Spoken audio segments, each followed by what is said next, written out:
Hi, I'm Emerson for Battery Journal. Welcome to our Salon series. Today we have the pleasure of hosting Naim O'Brown, Zoe Pettyjohn Shade, and Christopher Shade. Thank you for being here. How's it going, folks? My name is Naim Brown, a visual artist. I'm located and work out of the Bay Area. I'm out here in Oakland, California. I want to go ahead and just kind of share a little bit of my work with you guys today, and just kind of small little kind of sections. And just I felt like what would be the best thing is to kind of show you the most recent work, and then kind of have a little bit of a conversation around some of those pieces, if you'd like, at the end of the presentation. So what I decided to do in terms of kind of laying out the work was try to work from maybe the most kind of the most recent work from older work to more recent work, and then that way kind of create like a little bit of a narrative for you guys in terms of like what I've been up to. Um, One of the things I'm really strongly into is thinking a lot about the Black imagination as a catalyst for change. And the change that I'm thinking about is the idea of narratives and introducing new narratives. There's a way where the work that I do is very much inspired by African American folklore, and I kind of use that as a type of like armor. I build around that. And so one of the things I did early in my practice was kind of take these African American folk tales, like a Brer Rabbit or a John Henry, and start to think about like, how could you extend that? How could you start to kind of, because for a storyteller, it's important for you to make the story important for your time period. So there's a way where you kind of have to extend the tradition. And so I thought about how could you do that visually with these African American folklores.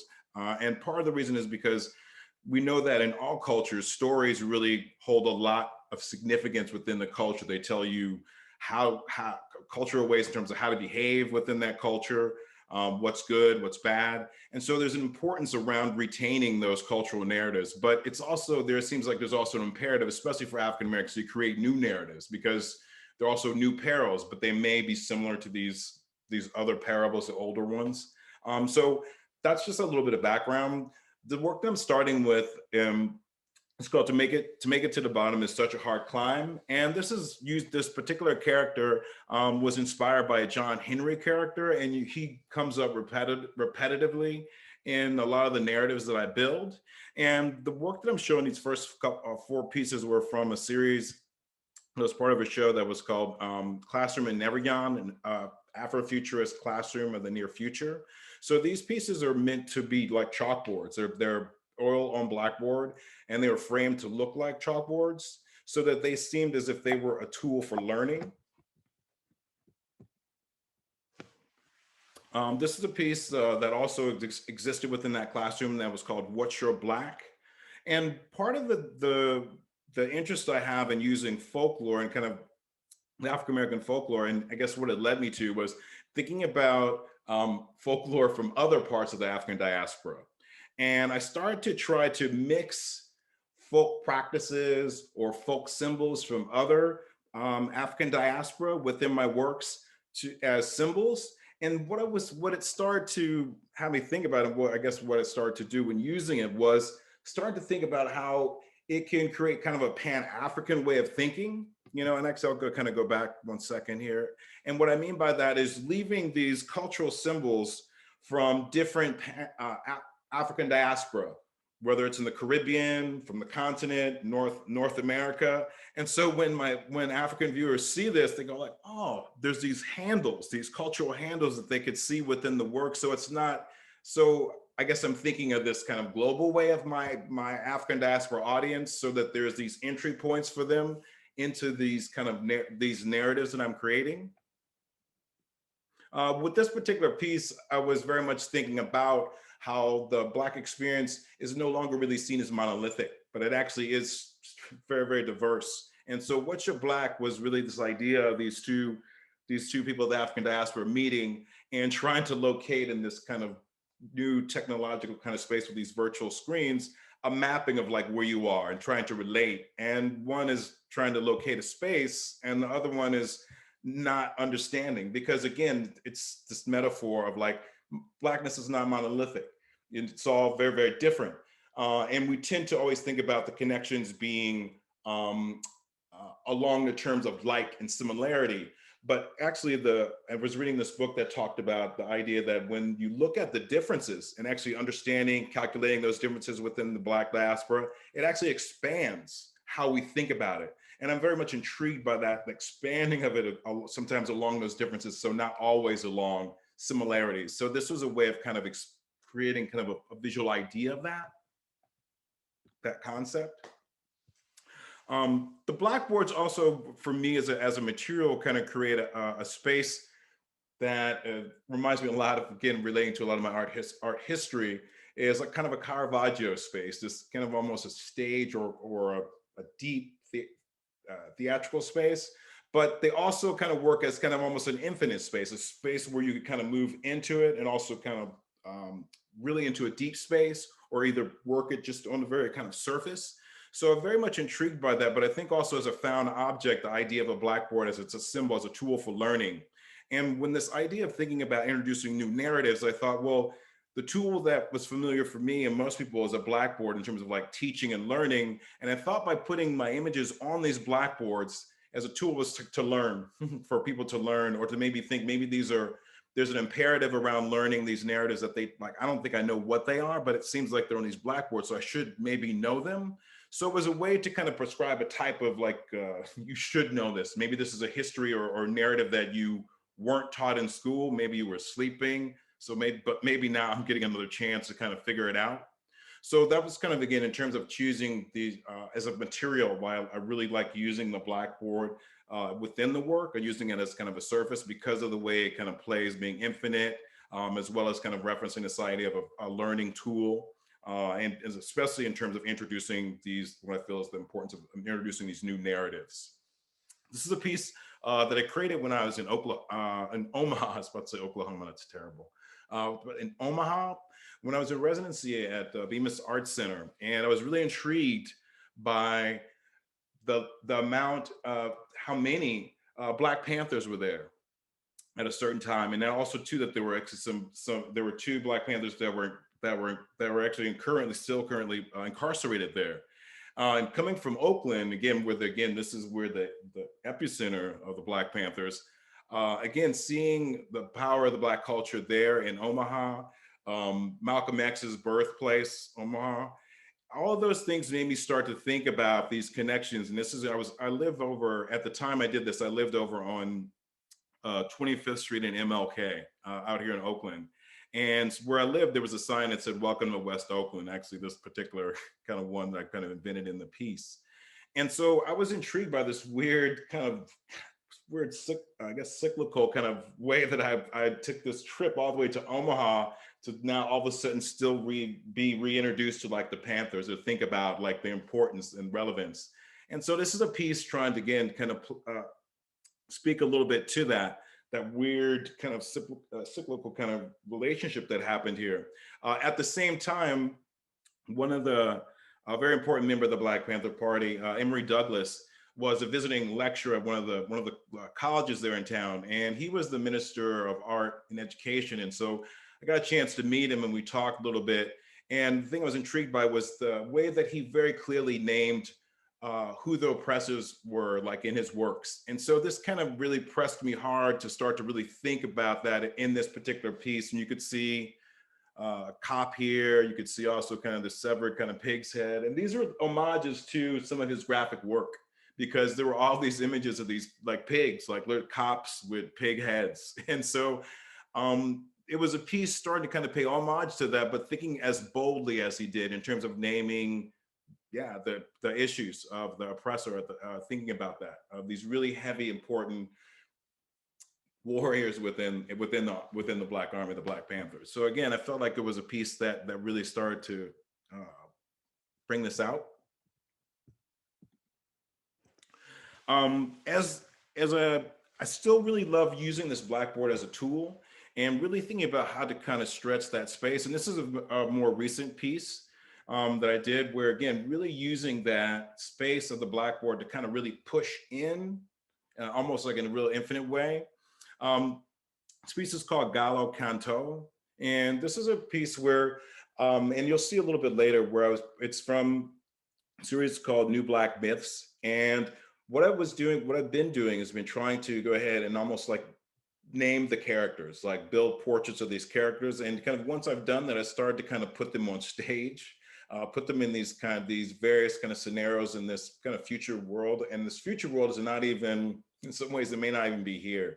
I created something called the Onyx verse, where it's like this whole black universe where even the aliens, or I guess are African aliens, but there's all black people, no like white people. It's just completely separate. So I was trying to build this really multi-dimensional narrative called New Black Myths. And this is a scene with some of those characters from it. And I guess and I was pulling very much from the ideas of kind of like manga comic books, but more specifically manhua, which are a Chinese comic, which focuses a lot on martial arts. And they always are very intriguing because they have these mega universe of characters, people that just pop out of nowhere to introduce new characters, like someone's cousin or an unknown uncle. And that was part of the impetus for this, but creating this whole world where you could keep pulling in characters from various timelines, relationships. And so again, this is kind of thinking about how would I, after creating these characters from my New Black Myths, like what would be almost like a huge opening scene to show these. So this painting started to kind of have elements of that, of trying to make almost like an opening scene. Okay. Here's another piece that was just created in 2021. Again, using that blackboard as, again, is very much using that deep space, but I also play a lot with levels of finish. So this ideas of level of finish and how things transition from one space to another have been really important in some of the works. So this is a piece, again, that was playing with some of those technical issues, but kind of more importantly, in terms of this idea of introducing these new myths that I've been talking a lot about, was have these rare gator characters that you could see here consuming this almost a giant person on the stage, a giant black man. And what the black man was just supposed to be John Henry. And again, almost a relation to these old folk tales. I wanted to have my new characters, like my new rare characters, almost as a metaphor, consuming the old myth to create the new one, clearing kind of the ground for the new one. I had read at the time I was at a residency when I kind of started playing with this idea of consuming the old myth. And it was because a friend had introduced me to a text that was by Ohilio Oedichica, who was a new person to me that I'd never heard of, a Brazilian artist. And just some of his writings talking about consuming one's culture, right? The idea of the Brazilian culture being so laden with so much pain and anguish with the slave trade and, the crushing of the Indians and just a lot of oppression within its history. And so he thought about this idea of, what if you could consume it, just eat it up and just create a whole new one? And so again, it seemed like that idea around an urgency to create a new narrative, right? Because it's so bogged down with the oppression. So that I really jived with that idea. And so again, this was almost a way of me using my own characters, kind of the lexicon of characters I built to consume this old myth, these older kind of ideas that we circle around within the African-American community to create these new ones. And this was kind of that visual metaphor for that. Okay. Of recent, moving into more recent work, and what I've been doing has actually been going back and doing old work, redoing old pieces that they were meant to be paintings. They were meant to be large scale paintings, but they were actually created just as pastels. And so I'm actually going back and feeling that there's a real urgency around going back and excavating them because they were never the scale. It's a weird face. Huh? Please go ahead. Muted, aren't we? You can totally hop in and talk if you want. Ask a question if you want to. It's completely fine. But going back and examining some of the old work, because there was some relevancy and potential within that work that hadn't really fully come out because, again, the scale hadn't been realized, some of the technical things that were, again, on my mind when building them, but also really seeing that there was a relevancy to what was happening now. And then this is, and Yes. just, yes, to Yes. be really specific, yeah, it started to be a real relevance into what was kind of happening now. So Yeah. going back and pulling these out. Excuse me, I just think somebody has not muted themselves, so there's a little background noise. Just be sure you're all muted unless you have, and wait till the end because we're going to have a whole discussion after, so you don't have to have, if it's a question that I heard, just hold it until Naeem is done and then we can all talk about it. Sure. Thank you. That's no problem. This is another piece that was part of that exploring kind of older work. This piece was originally like maybe a small gouache. And again, part of this idea with this piece was exploring these kind of heavy ideas about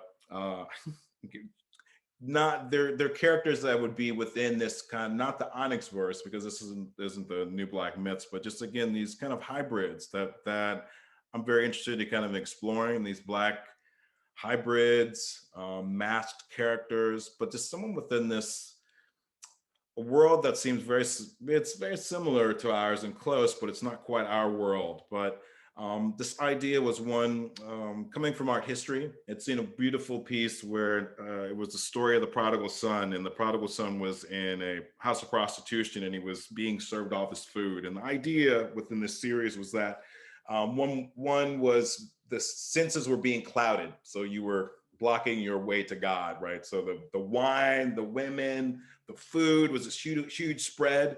And one of the cakes he was being served had a person baked on the top, which I thought was a great icon, like you were consuming yourself. So that very much came into play in this idea of this kind of hyper anxiety within this piece called Envy. Thinking about, and again, a lot of the work, I think some of these stories and narratives also come some ways autobiographical, thinking about how I'm feeling, expressing some of these ideas. But yeah, this kind of hyper anxiety when guarding oneself from oneself, but not getting anywhere, not getting anywhere with it. Drawing is a very big part of my practice. Increasing the scale is a real technical challenge because it definitely increases the impact of the work, but drawing very much is a way that I work with my paintings and drawings at the same time. Good. All right. Work with the drawings and paintings at the same time because the paintings really take quite a bit of time. So this allows me to kind of keep ideas moving while I'm working on the paintings. This is an exploration that I did. We're thinking about the Black body in relationship to the land. This was at the Marin Headlands that I was inspired to do this work. And I started looking at the landscape almost like nappy hair, almost like again. And so I started doing on the site landscape studies and adding these African-American kind of portraits kind of after the studies had been created, but thinking about them really as kind of these heads. This is from a series called The Mapping of Aaron. I'm just going to go ahead and it was really great. My wife actually told me the time. So I'm actually going to go ahead and go through these so that we can kind of chat a little bit about the work. But this is from a project called The Mapping of Aaron, and it's based on the play Titus Andronicus. And there's an African-American character within the play that I thought intrigued me because there's a certain level of his agency. He just had an agency that he was uncontrolled by anything. So I thought it was a very interesting idea as a model for radical Blackness. For one, because he was the only Black character within Shakespeare's play, but he continually kept breaking that idea of what we call like that fourth wall and talking directly to the audience, and had a seemingly higher intelligence and understanding of the entire situation and the other characters, which was quite intriguing as well. When I moved into a new studio recently, these are some of the first works that I created while in that space. So again, these are what I'm moving towards is kind of bringing you to the most recent kind of works that I've been making in my new studio space. Just an inside thing, I think I was applying to the Rome Prize when I did this. Really hoping to get it, I think. As you see the Colosseum prominently displayed there. Just a couple ideas on these again. The drawings work as a way to kind of toy with certain ideas. I was working on just getting the particular format of this. using these kind of loose pieces of paper, really extended kind of long size. But it was the idea of when someone kind of asks you, you're a Black person, so what do you think about this issue? What was the impetus for this? So the idea that somehow, I'm Black and I could just kind of get on the horn and call all the Black people and find out their opinion about something, like, man, so what do you guys think about that? It's you can't weigh in on that. Just like I was talking about earlier, Blackness is not monolithic, so we all don't think the same. But visually, maybe it would look like this, like someone calling from inside the Black House, and the Black House has this amazing like zebra print everywhere. It's got Huey P. Newton in the back, but you're calling the continent of Africa. You're also calling other places where we see the diaspora: Brazil, Puerto Rico, Dominican Republic, Haiti. So you have this sound wave hitting all these various places where we see the diaspora, right? Because we have to check in.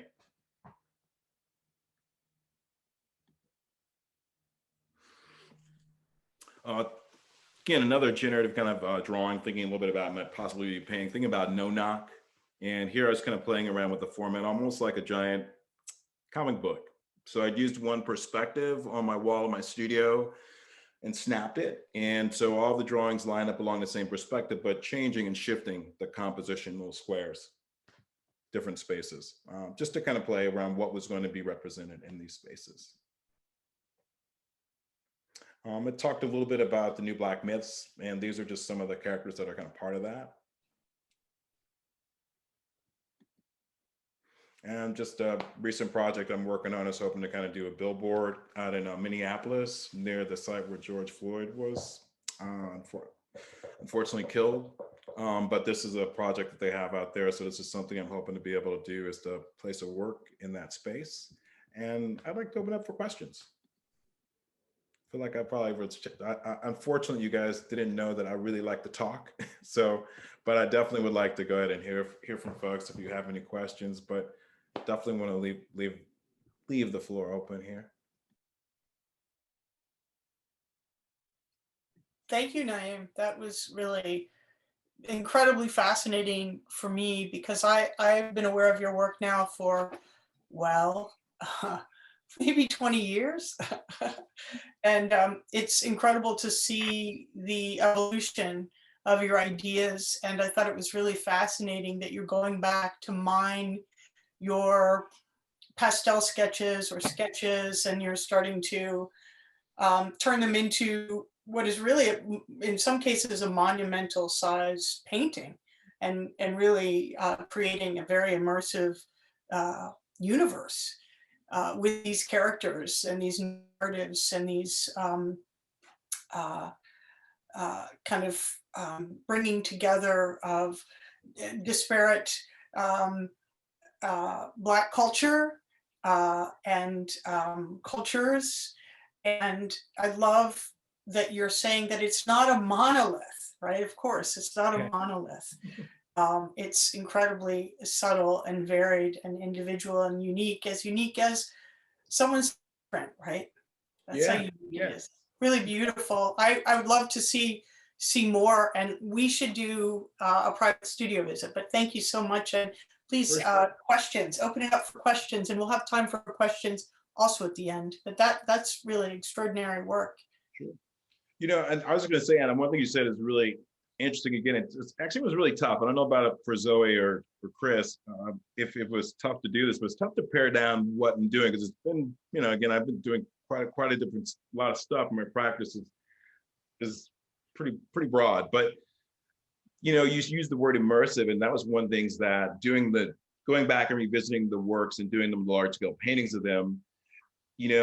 I've been kind of dabbling a bit with doing installation stuff, but going back and looking at doing the old works bigger, it's made me explore that idea and thinking about, because they are immersive, and how to actually pull those things out so they're actually more physically in the space. So actually taking bits of the architecture or elements of those works and have them within the space, so that the space really does become even more like immersive. I think that was a great term that you used. So and really keen observation, because again, that's something that I'm playing with really currently. So also the idea of narrative. Oh, I'm sorry, Catherine. No, I'm just wondering, when you're talking about space, I know a lot of your new work is still in process, but there are a couple of new ones that were on linen. What made you choose to not do more blackboard, or is that just like from piece to piece?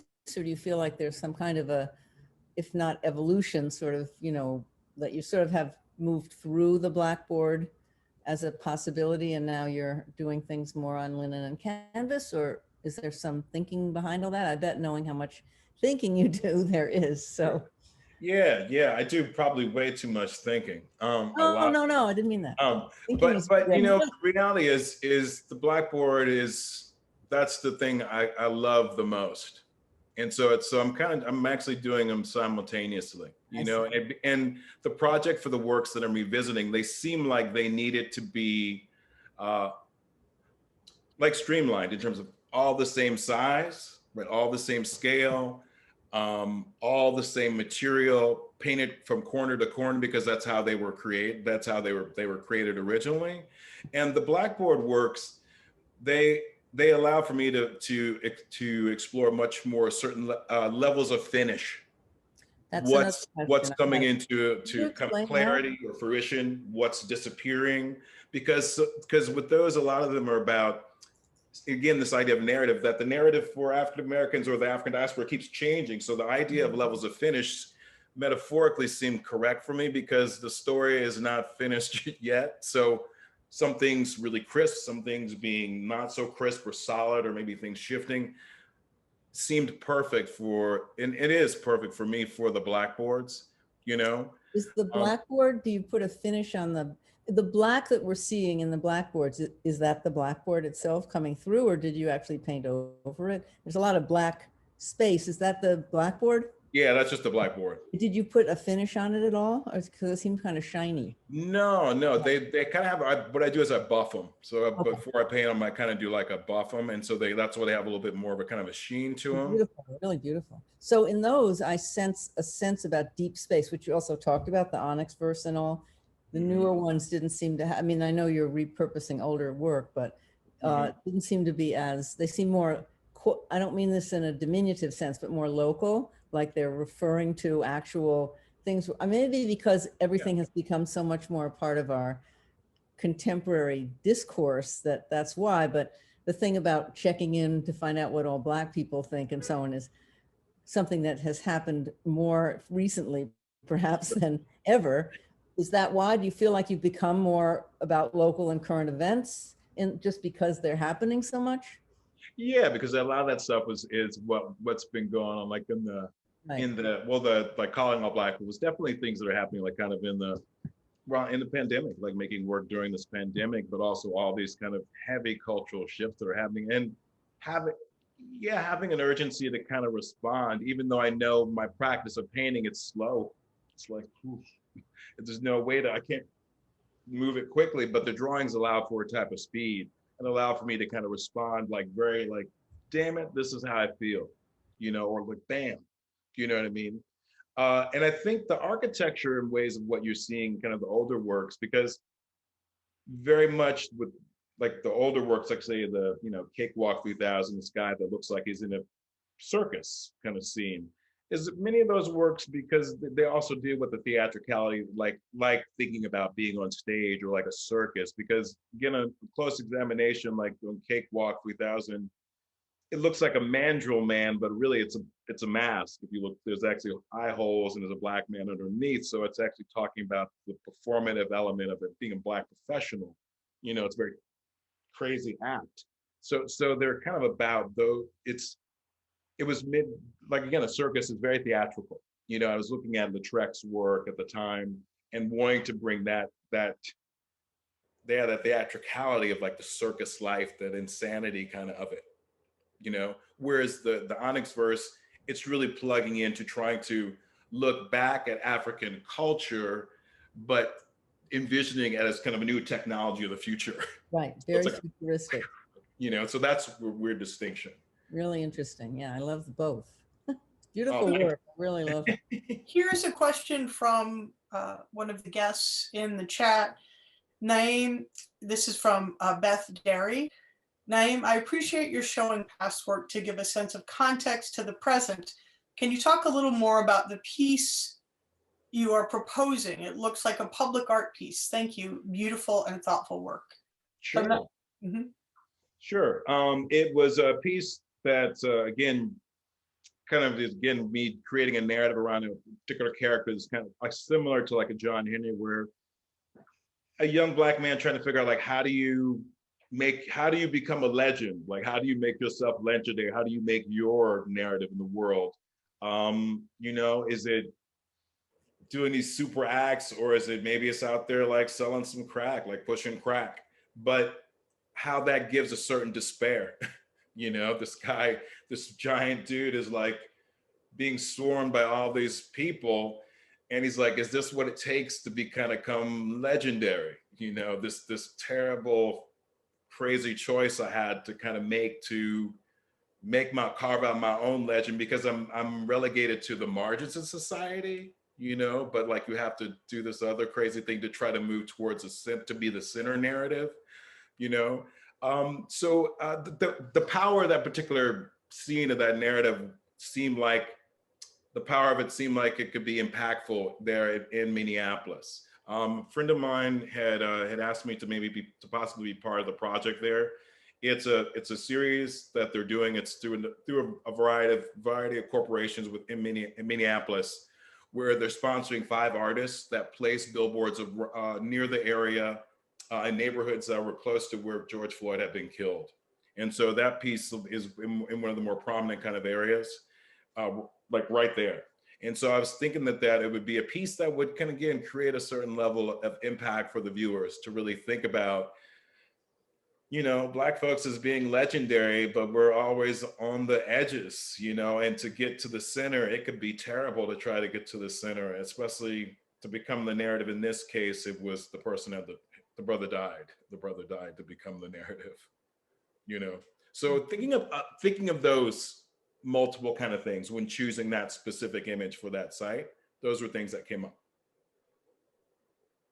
I see a couple of hands too in the audience there. I think Zoe and Chris. Yeah, I think Andrew had his yellow hand up first. Oh, okay. What's up, Andrew? Hey, Naeem, it's an honor to be able to work with you. I just wanted to I wanted to ask you about self-portraits, because so much of your work is self-portraiture. There's one behind you right now. Have you always done that? And what part does that play in your work? And congratulations. Oh, thanks, man. No, I appreciate that, Andy. It's a great question. I always have. It was something that I won some money for, like when I was in undergrad, but what and that's just a goofy thing. But I think the reality, what it does, it puts me into the narrative. It doesn't take me outside. I'm implicated in it. I'm not above what's kind of happening. And it's also a way for me to do exactly what I'm talking about, is to start to kind of create my own narrative, like to take the agency. So I literally am using myself to create these new stories, make myself legendary. But that also connects to, I feel like, an African-American, like, artistic aesthetic, when thinking about the brother, I always mess his name with Johnson, who met the devil at the crossroads to play the blues. He like sold his soul to like become better at playing the blues. That was just really him kind of creating a persona and creating a fervor around his work, because people weren't really looking at it enough. And that magical tilt that he created for his own personal narrative drew everyone in, and he became famous. He created a whole, he used his own agency to create a new narrative around himself. And so I think that's what slowly became apparent to me by using myself. It's like, oh my God, this is a way for me to be implicit in my own narratives, but it's also shows that striving to want to create my own legend, but to also create a new narrative. So I think that, yeah, that's part of that need to have the self in there. Good question, Andy. Yeah, Naeem, such beautiful work. It's so great to see the new things. It struck me. I was thinking, You know, it's hard obviously to do this virtually. I mean, I'm sure in person is a much different impact, but it made me think a bit of history painting. So I was wondering what your relationship was to that, like the scale and also kind of the space that the figures are moving between, and even like the cloudscapes and stuff made me think of that kind of reference Yeah, imagery. for sure. I mean, and that was, I think that was also, that was the need for the scale, because I wanted them to totally have that impact. Again, like it was a history that you should know. Like there's a history that I've created here that you should somehow know. Maybe you were you were sleeping in class, you somehow missed it. But I wanted to give it that importance, again, trying to like, again, move my stories to the center. Like I'm again, really, and because I guess the agency of wanting to tell them was also like giving me the drive to be like, okay, I don't want to be on the edges anymore. I'm pushing myself, towards the center, and I'm using formats that people are familiar with in terms of, oh, this is a history painting. I should give this attention because of the scale, and I'm looking at the expanse of this. So really looking at that format of history paintings for sure, to the scale of it, to kind of import a certain level of authority and importance for sure, and very much like that idea of yeah, a history that you don't know, but you should know. You should know. And it seems, I would also kind of add this, I think, because there are invented narratives that I had to also, yeah, tackle that and deal with the fact that they had to kind of almost exist like a historical painting, something, a history that is for real and that you should know and has this level of importance, because it's all I'm inventing it all. So I had to give it a type of gravity, you know. Great question. Joan, do you have a question? I see you have your hand up. Yeah, I just was struggling to unmute myself. Yeah, it's really wonderful work. Thank you so much for sharing it.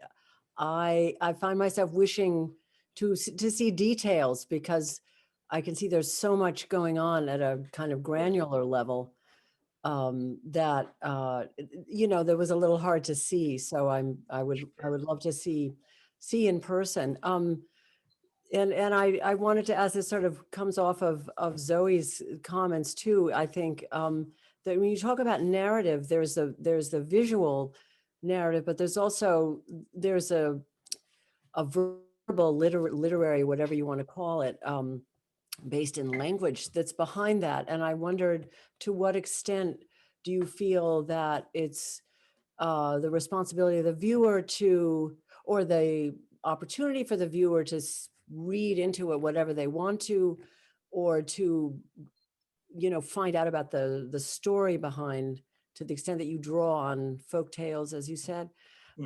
Or do you add that in some way, like with wall text, or is there a literary accompaniment to the image? Sure. Actually, I like to play with the titles. Yeah. I feel like that's where I started to try to play with interesting ways to kind of give a handle. Because sometimes they'll have a reference to the historical reference, or maybe me garbling it or retranslating it. Or the titles sometimes refer to lyrics in hip hop, like the one piece, it's such a hard climb to make it to the bottom. Yes. It's a line from Dice Raw from The Roots, and just it was, and to me, hip hop for me was very much my entry point to poetry, so as kind of literature.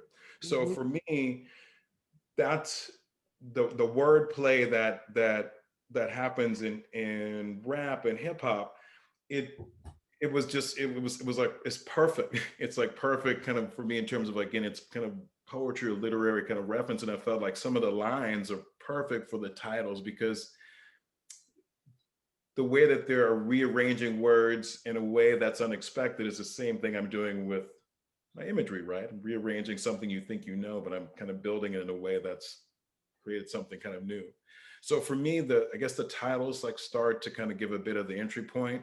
And the other to answer a broader question in terms of like knowing those intricate stories, just like seeing all those intricate details. I don't think it's not a necessity for someone to know that. But I was listening to another artist talk about the work, which is very, very complicated. And they had a great way of putting it, is that you don't know all the, I research, Adinkra symbols, Dogon symbols, looking at Brazilian capoeira symbols. I'm looking at a very broad expanse of symbols from across the diaspora, looking at the specific stories, and I'm putting that in there, but you don't need to know that because it's in there. And the intentionality that it's built in there is the important part. It's not important that it's evident, like you're like, oh, I don't see it. It's important by intentionality, right? And so I think that in terms of like building all those in, and I kind of feel that they are woven so tightly like a Anansi's kind of web that it would be tough for someone to unravel all at one time. But I like that because it builds timing into it, so that one has to sit with the work, maybe do a little research, and hopefully. But that's a lot to ask. But so I do think that I like it being open to the viewer. It's that tricky audience question. Do you, or to what extent do you do it for yourself? And I think even if we don't understand, it's true that when you have these little hidden things and they have meaning for the maker, somehow that feeling, I think, transmits. Yeah. Even if you can't really unpack it and say, this is about that, but you feel that the person who made it was very intense about it in the making. Sure. And that Sure. transmits. Yeah. The one thing though is it does, but to build on what you're saying though I was telling Anna how, again, I'm working on extending the space, the elements within the works out into the viewer's space. So they're actually more physical, three-dimensional, so that it actually becomes more experiential, the experience of the work, because it really is immersive, and actually almost to like wring more out of each piece because there's so much there. So what you're talking about is it has become the impetus to try to pull elements of what's in the work into the space, so that it becomes immersive, but also so that you can kind of start to figure it out a little bit more. Because I guess maybe that's what might have been like, in that impetus is like, man, there's a lot packed in there. But if I actually kind of moved it more into people's space, so that it was kind of almost like a surreal film, like thinking about like Pan's Labyrinth, how there's these very surreal, interior escapes, but you're physically experiencing them.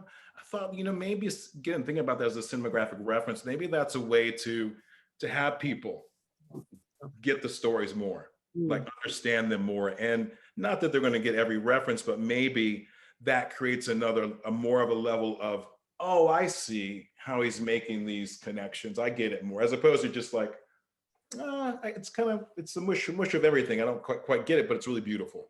It's kind of, so yeah. That there's always beauty in the end. Yeah. For sure. Yeah. Thank you. So I don't know how to push that hand thing. You guys, does somebody else have their hand up before I have a I don't know. I think I have my hand up. hand up? Go for it. I just wanted, before we okay. leave, I just wanted to say these are like incredibly powerful, and I thought of them in a way as stage sets that had many dimensions coming into one place. And also they're the beginning of a story that has not yet been written. And so in that way, they're extremely exciting because they're dynamic. You expect something to happen. And I guess that relates to the notion of cinematography maybe being something in the future. But I was also interested in them as puzzles, because they are in a way meant to be educational. We are meant to learn about what these symbols are. And then my thought would be, well, where would I go to figure out what that is and what that is? Because I now want to know. That's great. That's great. I everything you're saying is just making me pop over here. So I would say that's good. It's because it makes me think about the work I showed earlier, which was from an installation called Classroom in Neveryon, which was this Afrofuturist classroom of the near future. So Yeah, if there was this amazing Afrofuturist classroom, you could go in, you could listen to like, really specific music that has shaped a particular canon of music within the Black diaspora. Maybe you could also, sit down in front of these paintings of mine, and you have maybe, Soul on Ice as like a literary text, and then you have another one, Black Noise, over here, and you'll be able to read them like, now I see, now I see, and so maybe, and within that classroom, maybe you have a guide that also talks to you a little bit about that, right? Different cultural aesthetics and how they inform these artistic practices, right, within the Black diaspora, and actually how there's actually an amazing lineage. And once you kind of are aware of some of the lineage, you're like, now I see. I'm starting to see the building. I got it. The building blocks of these aesthetics within this culture, right? So, yeah, hypothetically, right, it would be Start this somewhere. Yeah. yeah, that it would be something Start like, somewhere. but in the realm of now, I guess it's fulfilling a bit of my desire, which is like, hopefully it'll be the impetus to make someone be like, I do need to figure out what's Right. going on in this painting. Maybe I need to find, what is this symbol from the Dinkas, or let me take a photo of that and I'm going to research that. Look it up, right? Yeah, so I kind of am thinking that I'm hoping that it kind of does like jar some of those things loose. So I really like the way that it's kind of it's seemingly has like a puzzle quality that you want to solve, because that's it. Because I feel like it's creating something visceral, Right. which I feel is powerful. But I think it's about looking up some of those pieces. You'll have to be able to find a few of those pieces. I think it starts with the folklore for sure, and storytelling. Because again, the storyteller or the griot is someone who has to take what's the old story and retinker it for the new, right? And so you have to hold on to like kind of a nucleus of the original, but then you're also using your own creativity to create this new way for the newer kind of viewer, So yeah, Love the I really idea also of enjoyed your griot. work a lot as well. I really Oh. did. I love the idea of the griot, by the way. I saw a movie about Youssou N'Dour, the Senegalese singer, and his grandmother was a griot. And she's very old in the movie, and she's in bed because she's like in her 90s. And he goes and lies down next to her in this movie. This is after he's become this worldwide sensation, and he hugs her and he says, "Everything I do, I owe to you. You've taught me." So the idea of the griot is the background of what you're doing. That's one thing I just want to say. But the other thing, I feel like in addition to kind of shining a light into a possible future, you're also unearthing the past, not just mining it, because you're sort of creating other narratives, about historical narratives, about things that we didn't know, or that were canceled and obscured by white culture. And I just wanted to tell you one little detail that I heard about lately, because it fits so well. You might want to research this. All right. You might know this. They discovered a ship.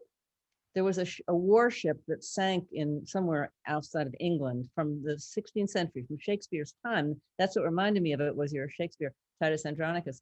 And it turns out they can tell just from bones and stuff who the people were, where they came from, all sorts of stuff. Not even DNA, just looking at things. And it turns out that there were lots of people of color in important roles on this ship, like military ship. And there was a captain who was actually from Africa.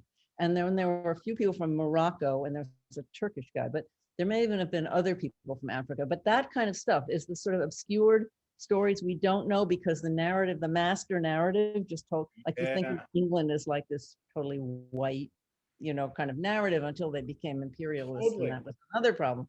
But you might, it was in the Guardian, and it's probably not hard to find but it'd be really fun to find out more about what was really going on in the 16th century. See, I like those types of narratives. I'll tell you one that will just, I practice martial arts, did different martial arts, Chinese martial arts, also Afro-Brazilian. And one of my teachers told me something that always stuck with me, I thought was intriguing. He was like, well, he goes, people from all over the world went to go study at the Shaolin Temple. So there were Black people there, there were Africans there, there were, so but I heard this, and it's funny because there's also another, there's a very important narrative now talking about a black shogun, right, or a black samurai that was very specific time period, and the more information has been come out. There's a few animated movies about him, but it's adding to that idea, adding more to these ideas, these narratives that we don't really know about, that Africans traveled the world early on and had many different stories to tell. So man, those type of stories and things really do fuel a lot of what I do in terms of like, oh yeah, there's tons of stories to tell, especially new ones. and I should be in on that. I'd like to interject something, and maybe as a way of transitioning to Zoe Pettyjohn Shade as well. But this is so fascinating. Clearly, we could spend a great deal of more time on talking about your work. The Afrofuturism that you talk about in your work and you present in your work, I'm thinking about, utopianism, this utopianist idea of something that doesn't exist any place exactly, no place, but it certainly exists in your immersive, monumental, historic works. And I'm thinking about science fiction writing and how artists, right? Literary artists, writers, and visual artists have always predicted the future. They've always been the avant-garde.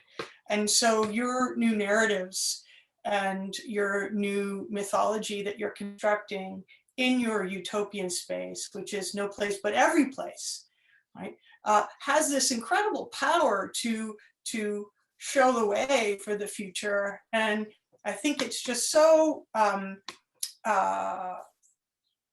powerful. Thinking about it as it relates to textuality or intertextuality and a book and history, I really enjoy the language and the way everyone is talking about the work. It's so provocative. It's so vitally important to have these discussions. A book would be a really interesting form for some of these works to take with text. But I mean, certainly it's brilliant as it is, but it really is, I think, it is of the future. It is of now the future, and it sort of presents what is coming, what is here and coming, and you're a crucial part of that dialogue. Thank you so much, Naeem, for presenting your work today, and I look forward to continuing a dialogue with you. Thank you. Thanks so much. I really appreciate the time. Thank you so much. It's really fascinating. Thank you. Zoe Pettyjohn Shade, if you would like to present. Hi. First, I just want to thank Anna and Catherine for inviting me to do this, and and such great company with you, Naeem, and it's great to see everyone who's come to join us. So I have I'm going to need your help also to do this, but before I go on to screen, I'll just say a quick little intro. Well, here, maybe I'll share screen first. Let's see. Where is it? When I can pull it up first. While you're saying whatever. Yeah. So as a little background to my work, I have some kind of underlying tenets. So my work is always kind of concerned with repetition and the ramifications of repetition. So every image I do has some kind of internal form of repetition. Oh, thank you. Here we go. Yeah, right. And how that repetition unfolds, like the kind of organization of that is as important as any image that I use. Okay, so I'm sharing. So I'm involved in a new series that's in progress. I don't have a lot of the work shot properly yet. So what I thought I would do is show kind of a very simple progression of drawing to painting on just 3 images on PowerPoint here, shared screen, and to give you a sense of how this is developing. And then I can just show you things in the studio some. I know it's not so easy to translate the images, but you'll get a sense of kind of what I'm doing, some of the sources. So right now, like I said, I've always worked with repetition.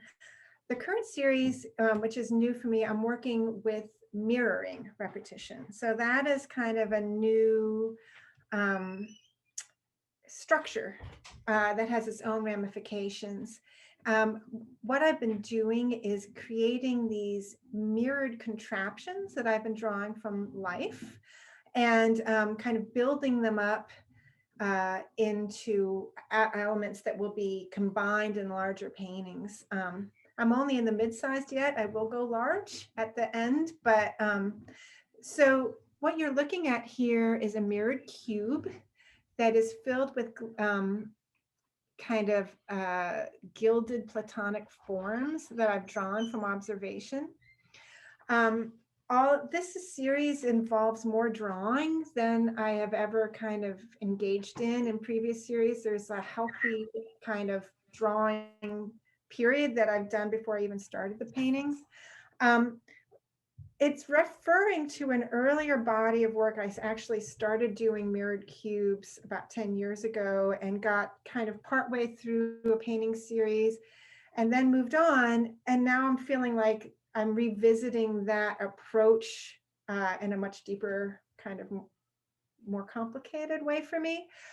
So here, I'm going to go to the next. So this is a drawing from observation. When I first started working with the mirrored cube, I was thinking I was imagining it as a kind of Platonic infinite scale thing, like a small scale infinity, an infinity that is internally produced, but it's kind of an idealized mathematical space. I imagined the mirrors all being kind of like a very almost, like a pristine infinity. But when I actually set up a physical mirror with physical shapes, and so here's a painting that I did from that. And it has I actually added gilding to that in the studio, so I'll show you that version, but this is the earlier version. I realized that the actual translation into matter, just the physical idiosyncrasies of the mirrors themselves and of the forms themselves, created this weird landscape that was very kind of, it had this kind of shadowy, strange, like the forms tended to morph and bend, and it became a landscape that was much more riddled with mystery and error than I expected. That I expected to find this kind of glittering Platonic ideal form, and that gap between the mathematical perfection of imagined form and the physical reality of form and all those kinds of vagaries that produced was kind of the first impetus for the work, and it led me to deal with error as a real force and pattern to be reckoned with too 10 years ago, and now I'm dealing with it much more. So this is a painting, a mid-sized painting. So you can see the evolution. These, do I have a little, here we go. Yeah, you can show. Here are mirrored cube paintings. This is the one that I showed you the drawing of. I did 3 versions, so 3 kind of arrangements of forms, and they're all here. The bright lines that you see are actually gilded.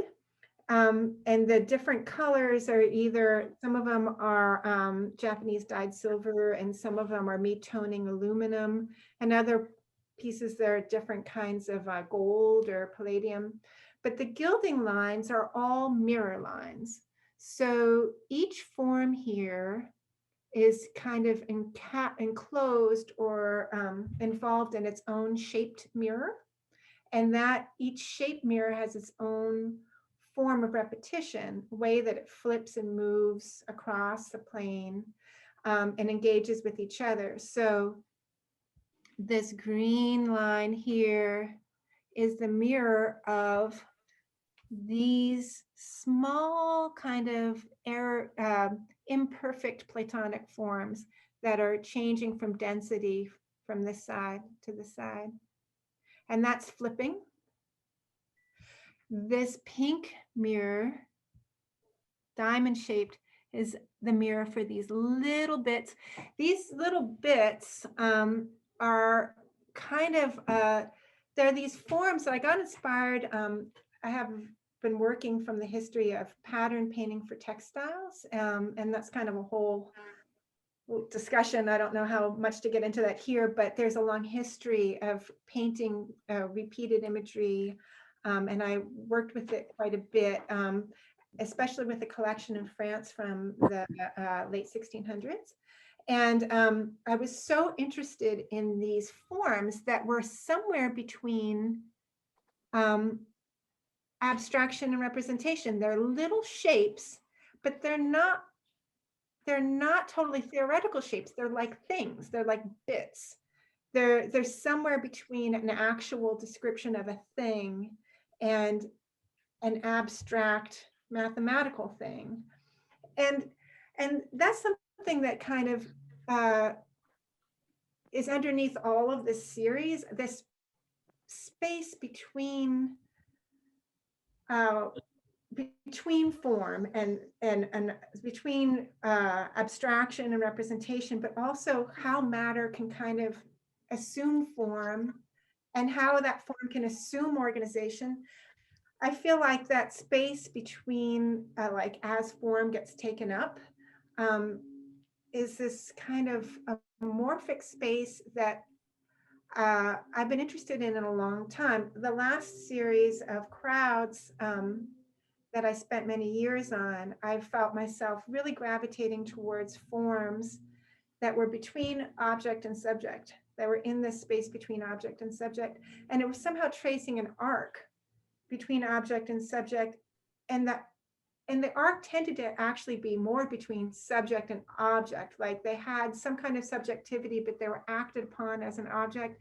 And that trace was kind of a little bit morbid, like that action seemed to be the action of death, kind of. It was a little bit more amorphic than that, but there was a kind of drifting towards that. And this series, it seems to be, I'm kind of moving in the opposite direction, subject to object, but this time maybe object to subject. How does matter kind of organize? How does it achieve an organization? How does it self-organize? And that brought me to a lot of kind of interest, like, especially with the whole virus, like that's an object that's kind of in between.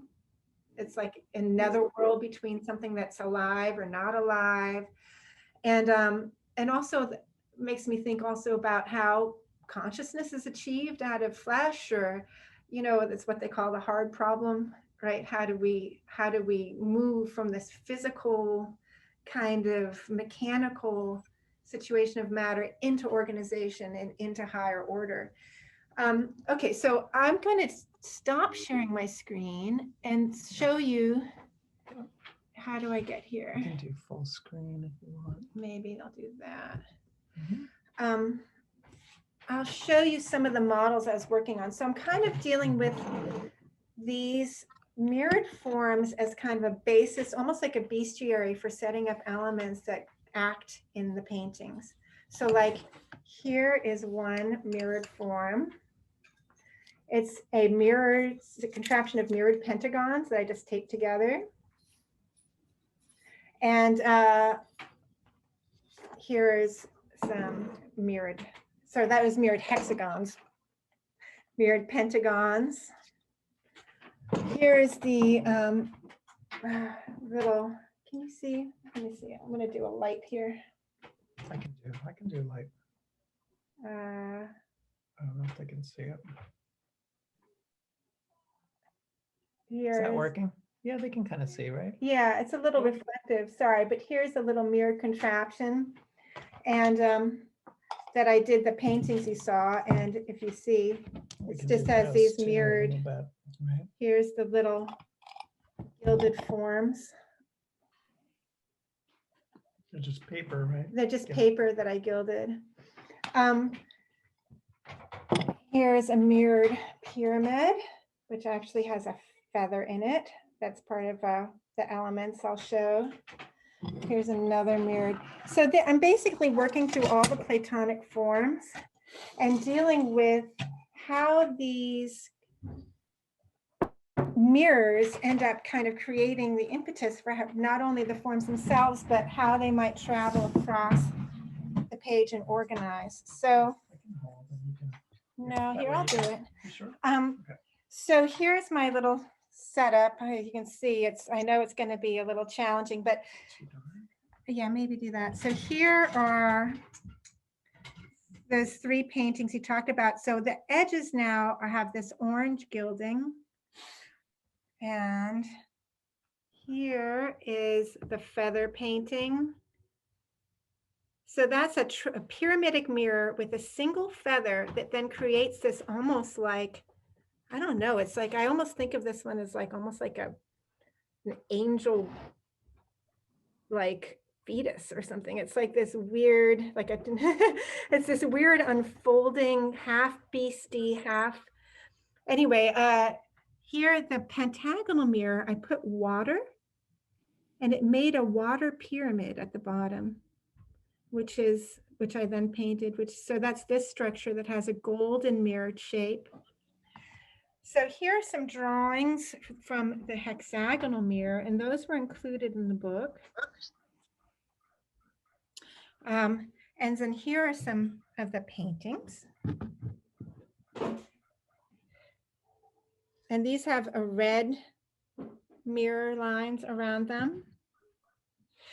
So and here are actually some, let's see. I'm thinking about mirroring, I couldn't help myself but think about like Rorschachs. So I created my own kind of Rorschachs.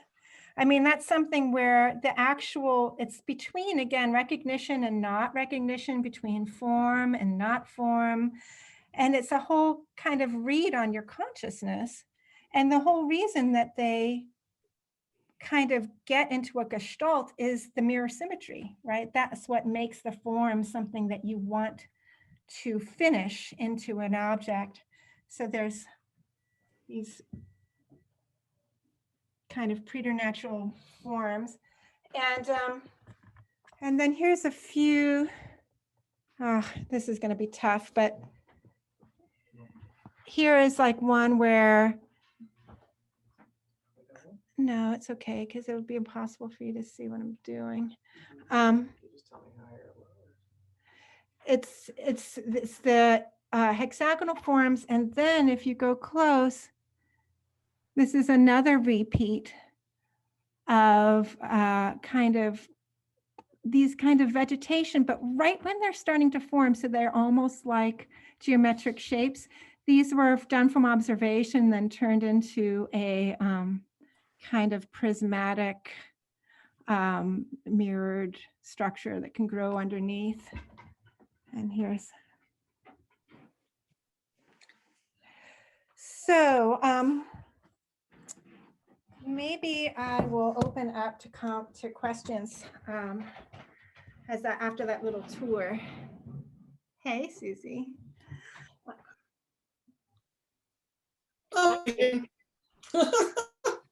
that's extraordinary. What a treat to see inside of your studio.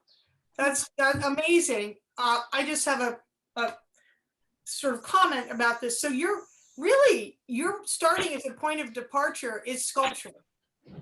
Yeah, funnily, yeah. Because the shape, okay, so I found that the mirrors act, there are 2 forms of mirroring that's happening, or rather 3, right? There's some mirrors that I'm doing physically, like the Rorschach, right? And that's a flat mirror, but just done through physically pressing, right? The mirror that you saw, that was the form that was in the background that I said was kind of prismatic, that one's a mathematical mirror, and that I drew the thing from observation, but then I flipped it. And that was true with those little bits too, right? So those are kind of more idealized mirrors, and they tend to be very expansive. They can just move across the form. The shaped mirrors are insular. And so I found them so interesting too, because it's almost this thing about how you deal with space. Like the other mirrors are kind of very kind of imperial. They can take over a lot and they're kind of hegemonic. These other ones are almost like libertarian or something. They're very insular. And the mirror, as the shape of the mirror reflects the form, it shows you things you can't see from the top. So it's revealing kind of to the self in that way, but it's also distortive as it goes around. And so it's both adding and subtracting information, and it creates these little microcosms that have their own little infinity, but react to the whole and to each other in really different ways. So the sculptural element and how those shapes are made, like the angles that are constructed them, create these imperatives for how they can relate to each other and how they can deal with repetition in relationship to the other forms. Amazing. And you're using Platonic shapes and some organic shapes, although one could argue that all organic shapes are formed by Platonic underlying shapes, perhaps. But and you're creating these almost Platonic spaces to explore the possibility of their becoming, what they can become. Absolutely. Yeah. Yeah. And it's curious to me, like how much, like what is the line between when the organization is kind of achieved, you know, like what level does it bop over into like just a compilation of matter into something that feels like another order of form. I actually did a lot of, there's some texts that have been really influential on me over a lot of years about this whole idea of form and the axis between form and the dissolution of form as being like this really loaded, like philosophical space. There's a in Plato's discussion of Atlantis and Timaeus, he talks about the Platonic forms and the kind of life of these little Platonic, all elements, everything, even our emotions being made up of these little shapes. And that the life of these shapes as being basically the underpinnings of everything, including our life and death, like that we start out with very sharp triangles in ourselves, you know, and that as we age, the vicissitudes of life like duller points of the triangles. So then in the beginning, our triangles can like chop up the other forms of little shapes that are introduced to our matter. And then as we get older, the other forms start chopping up our triangles. And so therefore, like the dissolution of these Platonic shapes is how we die. And how we get sick. And I always found that kind of the loading, look at me, I'm getting teary, it's ridiculous. The loading of what these levels of form mean is kind of an intense underpinning about what the ramifications of these kinds of orders are. Another text would be Augustine's Confessions. He has a whole long text about how form, about the nature of sin. And his idea was that sin is actually the dissolution of form, that like form itself is like a stable, unchanging kind of beatific state. And that, that the way that form dissolves, and is God basically, and the way that that form dissolves is actually a physical motion away from that form into like a dissolve, into a more, into the vicissitudes of change and time and illness, but also that movement is as a movement away from God and is in itself sin. That's what sin is. And so it's kind of intense, these how these forms, how perfect they are and how imperfect they are and how much they're achieving your organization as being these kind of, you know, otherworldly, but not kind of reflections of states of being. And recently I've been interested in this whole idea of how matter spontaneously achieves form, this whole idea of how did minerals or whatever become, what was that jump from matter to life, of just, of course, a very old question. And I started doing some research and found this French biologist, philosopher named Stéphane Leduc from like 100 years ago, who is making these little chemical gardens by using osmotic pressure to kind of make, his argument was that this happens all the time and we can kind of make this jump from mineral to life. Some of his things have been proven, some of them have not, but it was a fascinating kind of discussion about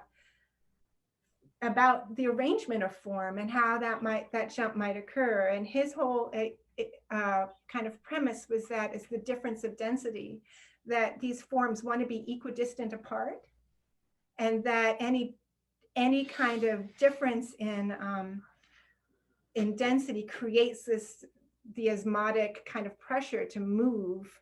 And that motion is like the beginning of vascular motion and all this other kind of stuff. But as a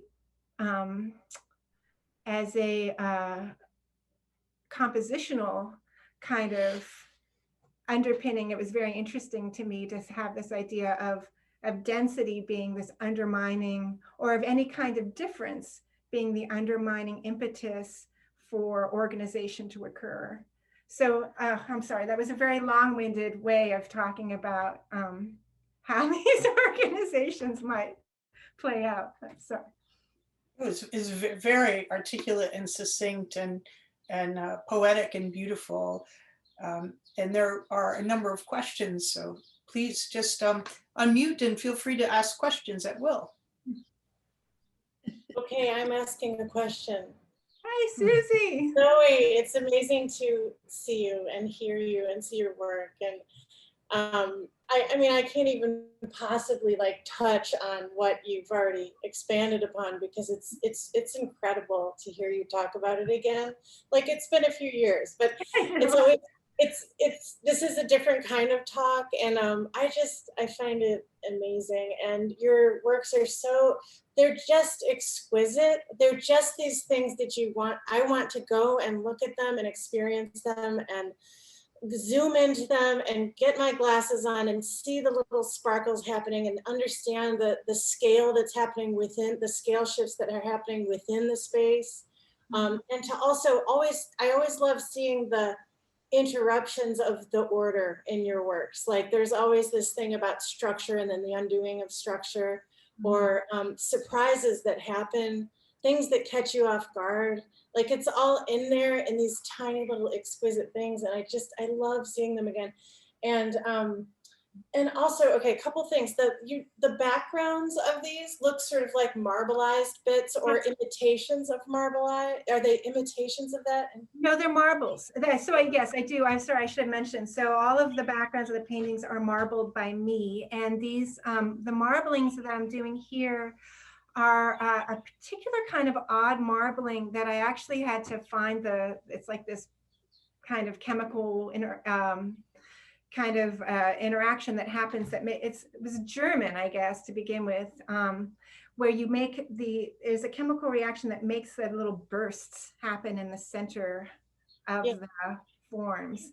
So they have a real cellular kind of way about them, but those little kind of starbursts or like kind of nuclei things that are happening in them definitely was the thing that I was really going for. But that form of marbling, it's a specific kind of formula. Yeah. Well, I liked that I didn't really know whether you were imitating it in your painting or not, because it was sort of an unusual form of the marbleized paper that I didn't really know. So I kind of like that, that it kept me kind of wondering. And then because you do so much that's like working from life, or like doing iterations of things that you've observed already.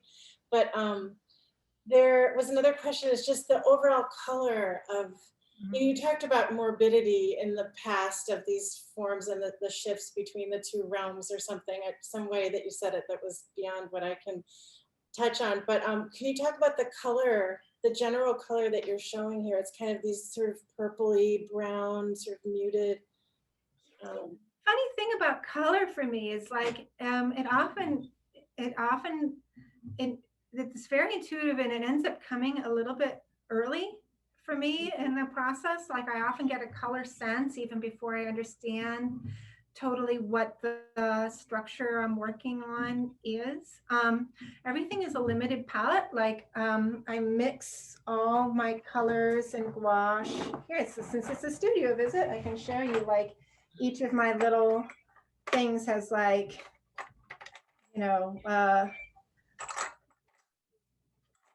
7 to 12 colors that so each little kind of element has this limited palette, and they've tended to be almost these kinds of I'll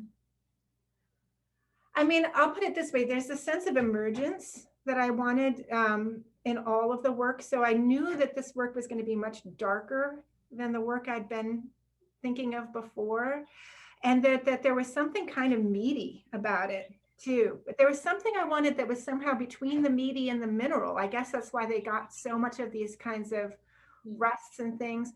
Some of the palette was actually inspired years ago when I was on the Fulbright. We went to Florence, and I went to Zecchi Pigments, which is this great old pigment shop in Florence. And there are so many natural colors that are really particular, like a particular place they dig them up, you know what I mean? And so there's the earth colors were like, there was like Roman earth, and but one of the colors I got was, what was it called? Any corpus? Oh gosh, I don't remember now. It's this great color that is that like dark maroon, and it meant Caput mortuum. Thank you. Yeah. Thank you. That's exactly what it was. Yeah. And it means, it's actually an alchemical term, and it's the part of the body that can't be ennobled. It's the part that's left over, is like the dirt. And I found myself attracted to that color intuitively beforehand, and then got a real kick out of history to the pigment itself. Yeah. Great. I love that. Thank you, Zoe. Oh, thank you, Sue. It's so great to see you, and your generous takes on the work are just amazing, of course. Oh, they're just the beginning. They're just touching on. I always love to see where you go with it. So, I want to see them in person. Yeah. In person is like the euphoric, hopefully near term situation for us all, right? Yeah.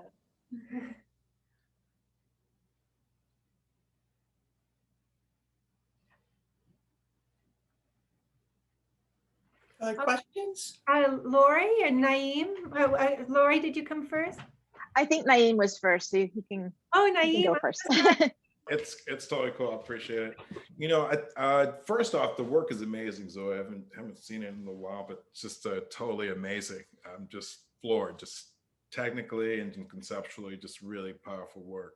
Oh, the one thing I was really curious about, because the story you were talking about that was really compelling, the idea of somehow where these geometric forms, these triangles, and breaking down, it made me think about just, I guess, on the heels of my own kind of exploration, just kind of curious about, has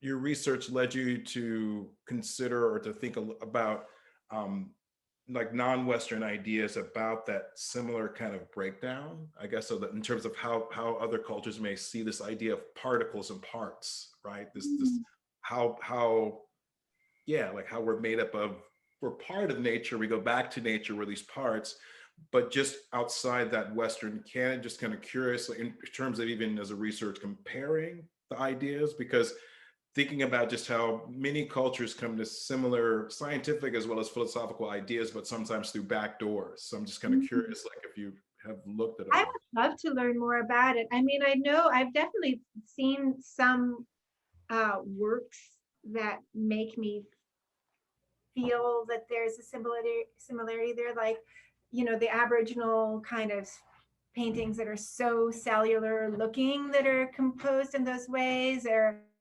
but I can't say that I know kind of the origin stories the same this of these kinds of geometric forms the way. I mean, I was really surprised to find it in Plato. I wasn't looking for it. I was actually interested in Atlantis, and to hear him have this whole long discussion about, you know, I mean, I knew that there were Platonic shapes, but I didn't know that that's what they were to him, that they were so elemental as to be kind of the origin story. And so visual, like how they're actually operating as basically you know, geometric abstraction. You know what I mean?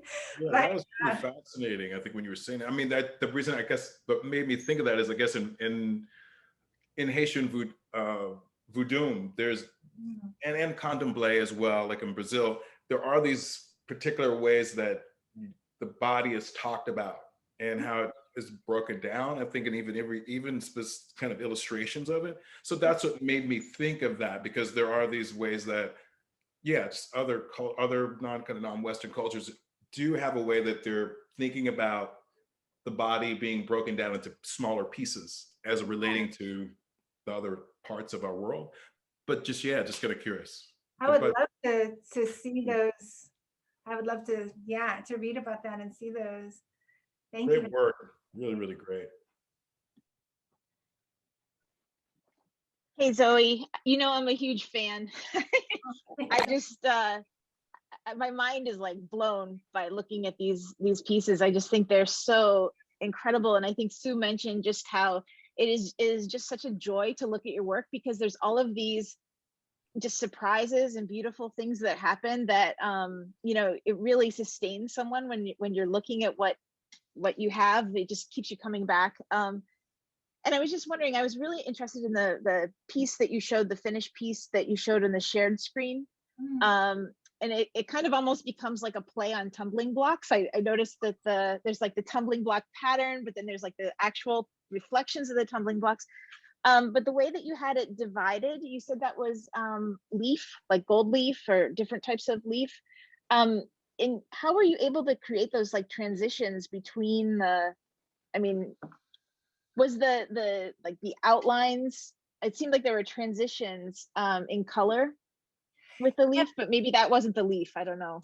No, all of that was the leaf. And you're patternized our eagle, of course. Yes, the whole thing is on an isometric grid. I didn't mention that. So underneath everything is an isometric grid, and the cube is an isometric cube. So it is a tumbling block cube. And so they do tend to play in and out of tumbling blocks because all of the forms are all the Platonic forms are in relation to that, and to the perfect triangle, and on that grid they play in and out of that form all the time. The leaf is the first time I've really used leaf in this way. I'm doing lines of leaf, and I don't know, should I try to share this again? Let's see, here we go. Yeah, you got to share right there. Okay, so they're individual lines of leaf, and then I'll do another line next to it, you know, that's a different leaf. So I have to do them one at a time.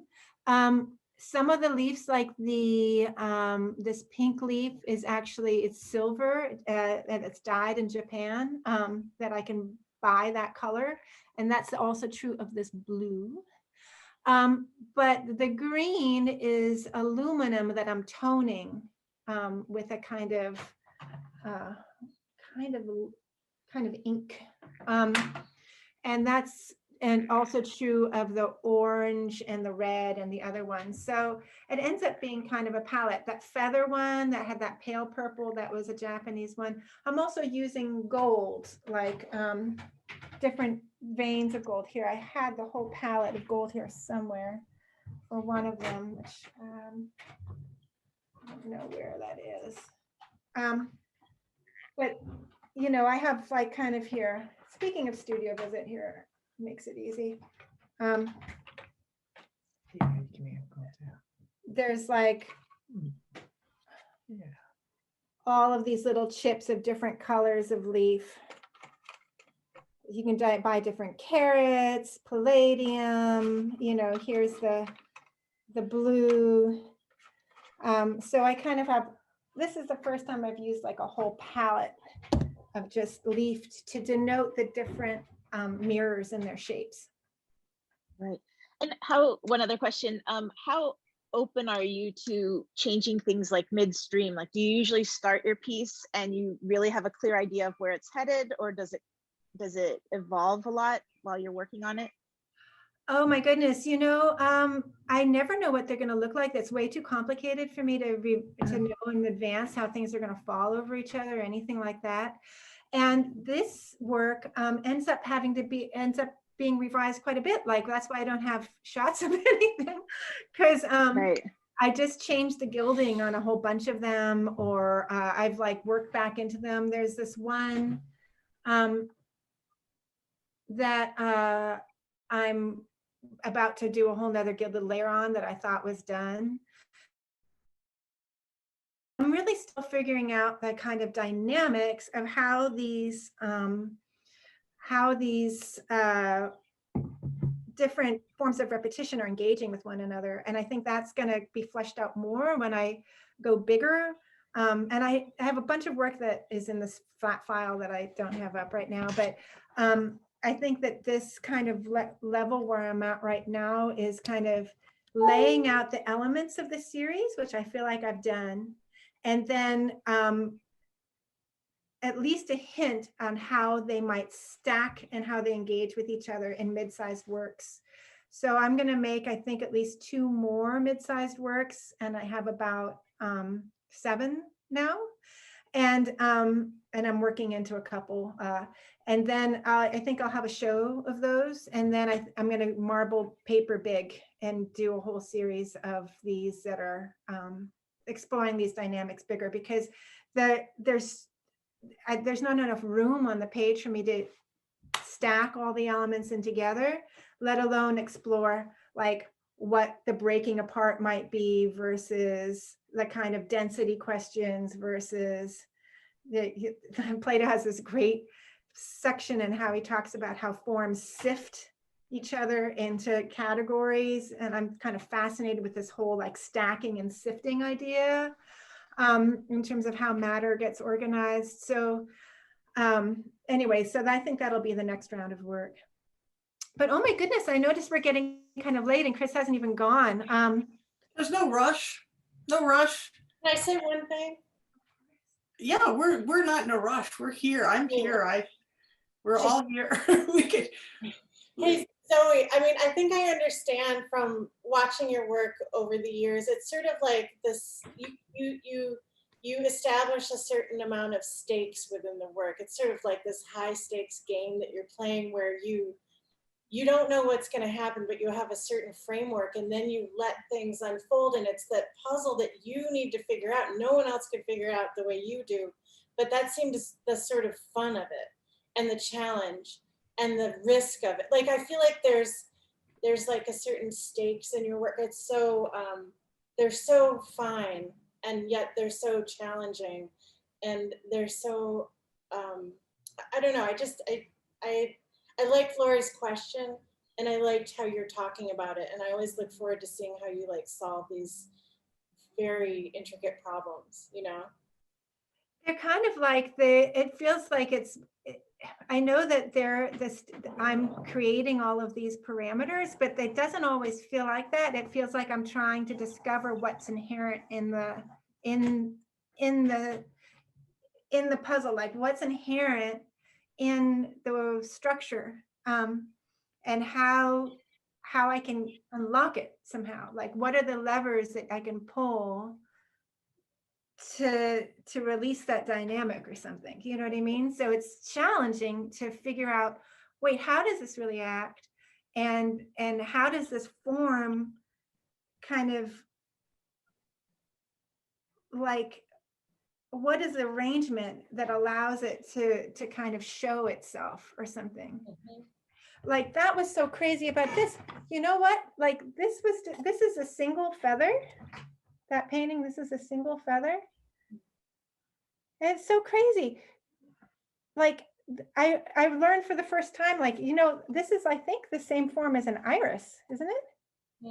It's like one form.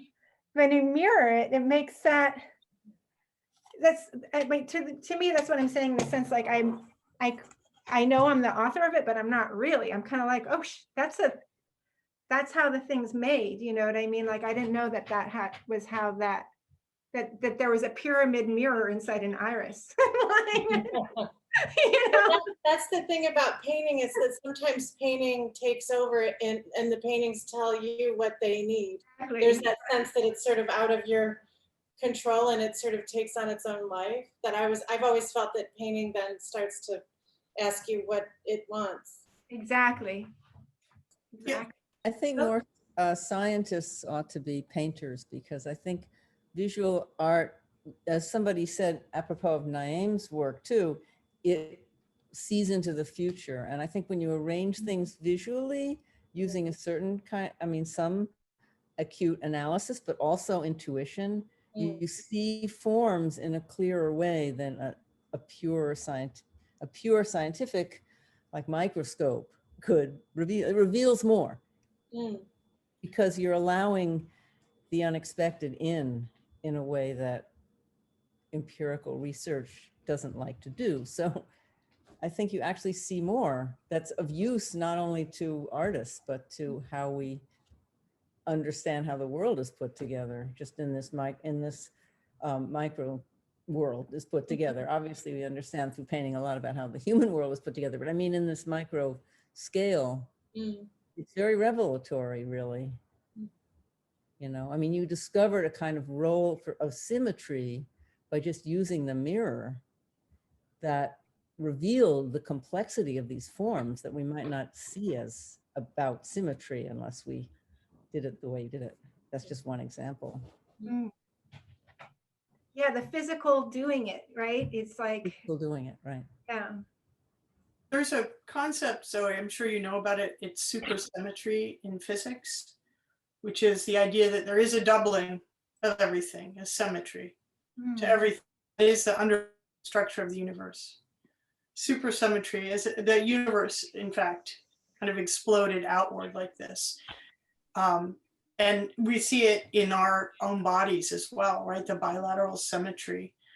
And these structures like the feather that you see it in the feather itself, but then if you mirror it, then it takes on this whole other kind of organic form of becoming. So that was one thing. Supersymmetry seems really relevant, and physics, math, which is kind of the elephant in the room that we didn't, you know, this kind of the physics of the universe, the physics of the very small, and as that can be extrapolated into a kind of an infinite. And maybe there's an idea here too that there is this overarching order in the universe, but it's so vast that we can't see the pattern. And so in your process of experimentation and creating these parameters and limitations, actually uncovering something of that, the infinite there, which is really exciting. And then another thought occurred to me, which is that your work is so like sumptuous, and you know, there's this scopophilia that occurs when I see it, the gold and the house, amazingly beautiful, and your touch, the tactility there, your sensibility. And they draw you in, and they're necessarily these beautiful, intimate moments, but I want to see more, as if they're magnified. So that crystalline structure, almost like microscopy or something, I'd love to see them larger. And you're saying that you're planning on scaling them up, which makes me very happy. So I want to see them, as large as humanly possible. They're beautiful at this intimate scale as well. And I'd love to see them in person at some point too. So, but Well, we have to, right? Well, yes.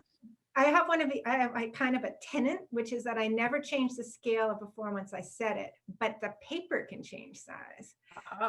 So I will not be scaling up the actual elements themselves, but the paper is going to be big paper so that they all, the whole thing just gets censored. And that's why they take like a year. The big ones, like, oh my God, they're beasts. But I'm going to start a round of big ones, and I think in the fall. Yeah. Beautiful. When is your show? It's coming up. You know, I'm talking to Kai about it. He's being so sweet to me about it. It's either going to be fall or spring. It depends on how I do with the next two works. I'm kind of at this moment where I have to do some writing and kind of get clear a little bit about how I see the dynamics and the pieces, and then do these last two works. I don't know that I can get them done before the fall. If I can, I don't know, maybe I might just go to the spring. We'll see. I'm looking forward to it. And any more questions for Zoe? Well, it does always feel like a bit of a laboratory, and just your mastery of material, it's the marbling and the approach. You know, it seems like an experiment in the laboratory, or just how you approach your optics. But it also is really nice to hear philosophically what this all means to you, because I think that's also the journey, the search, and reaching into the infinite, and continuing this engagement, that it's not just something simply found. I don't know, that you discover it, now you know it, Right. but it's something kind of greater than that, that it opens doors, it continuously opens doors. Exactly. And that seems a little scientific too, and a lot of the great scientists were very intuitive in their discoveries. Oh, thank you, Michael. Yeah, and you know, it's like this whole idea of how you make a jump from like matter to life. You know, I started this when I was pregnant. And so that whole idea of this kind of action happening behind the veil, and I'm the veil, right? This opacity of your own body, and then also the stakes of perfection and imperfection and what that might mean and all that. So yeah, there's the kind of larger conversation about form and how the organization of form has been loaded that I've been thinking about for so long. But then there's the kind of the more narrative part that makes it feel kind of have other dimensions, definitely, to when the work is kind of taking off for me. Yeah. Beautiful. Allie, you have a question? I did. Sorry about that. I mean, up until this point, it's been so life affirming. So I don't want to pull us in the other direction, but I'm hoping that the question is life affirming too. It's really lovely to make your acquaintance in this way for many reasons, through the work and through the way you speak about it. I was wondering, in terms of handling the humanity of you in relation to the humanity of the work, in relation to the humanities that you draw on through the scientific and the metaphorical and the metaphysical, do you feel that there is a pattern or rhythm that allows you to see challenge outside of itself, the feather belonging to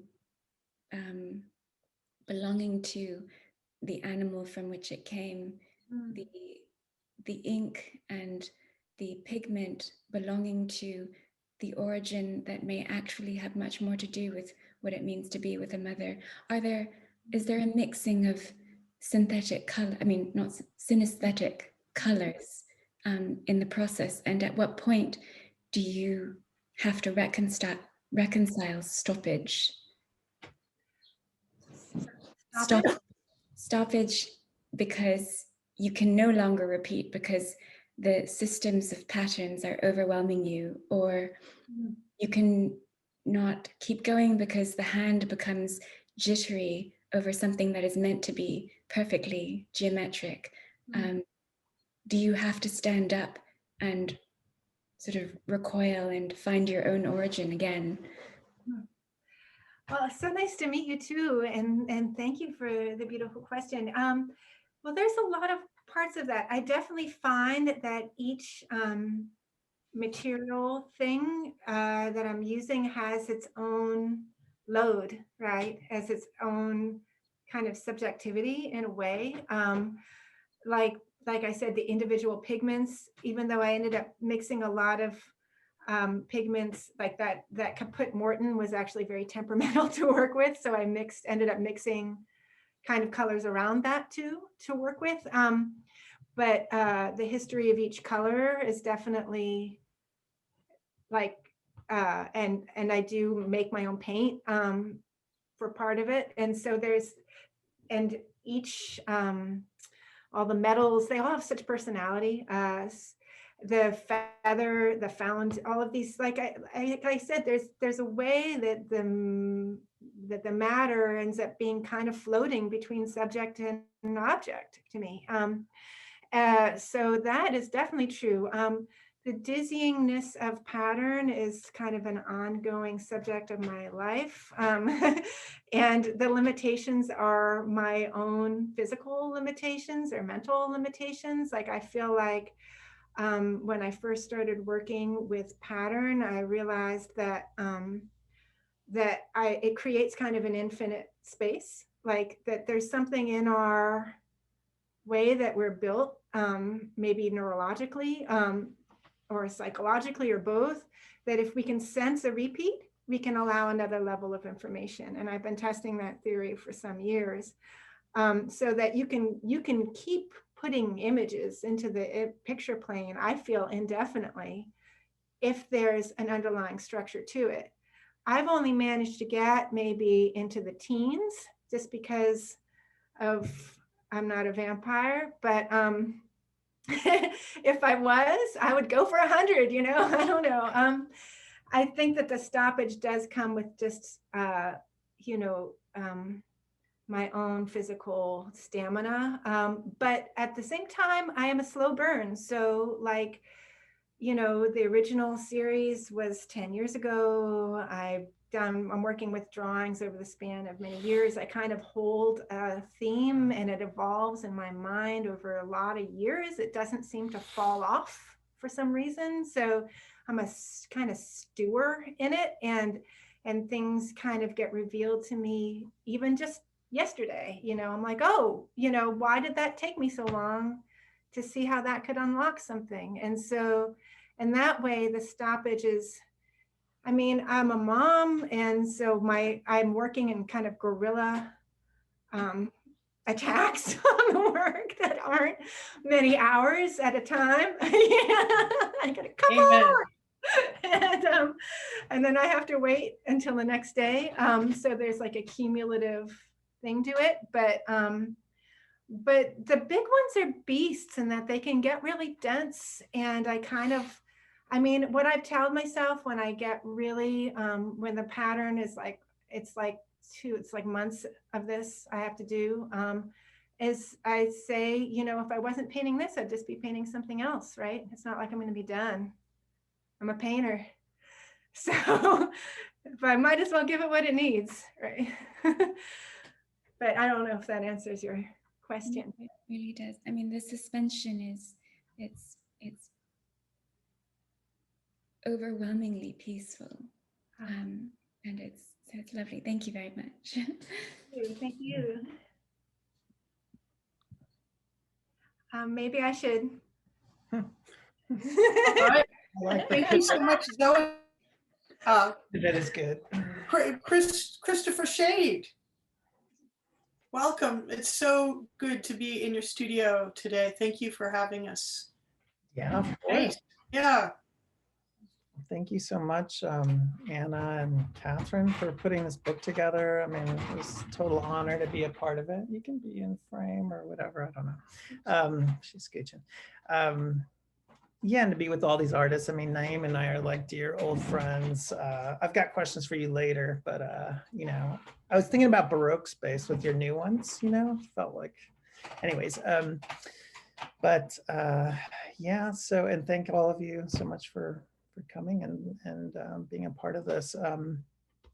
So I've got a presentation. I've got maybe about 8 images, and then this thing behind me, and a little painting, and that's what I had planned. So let me do a little share screen here so I can get specific. And I guess I need to pull up my PowerPoint. Oh yeah, want to take me off? Yep, we'll do that first.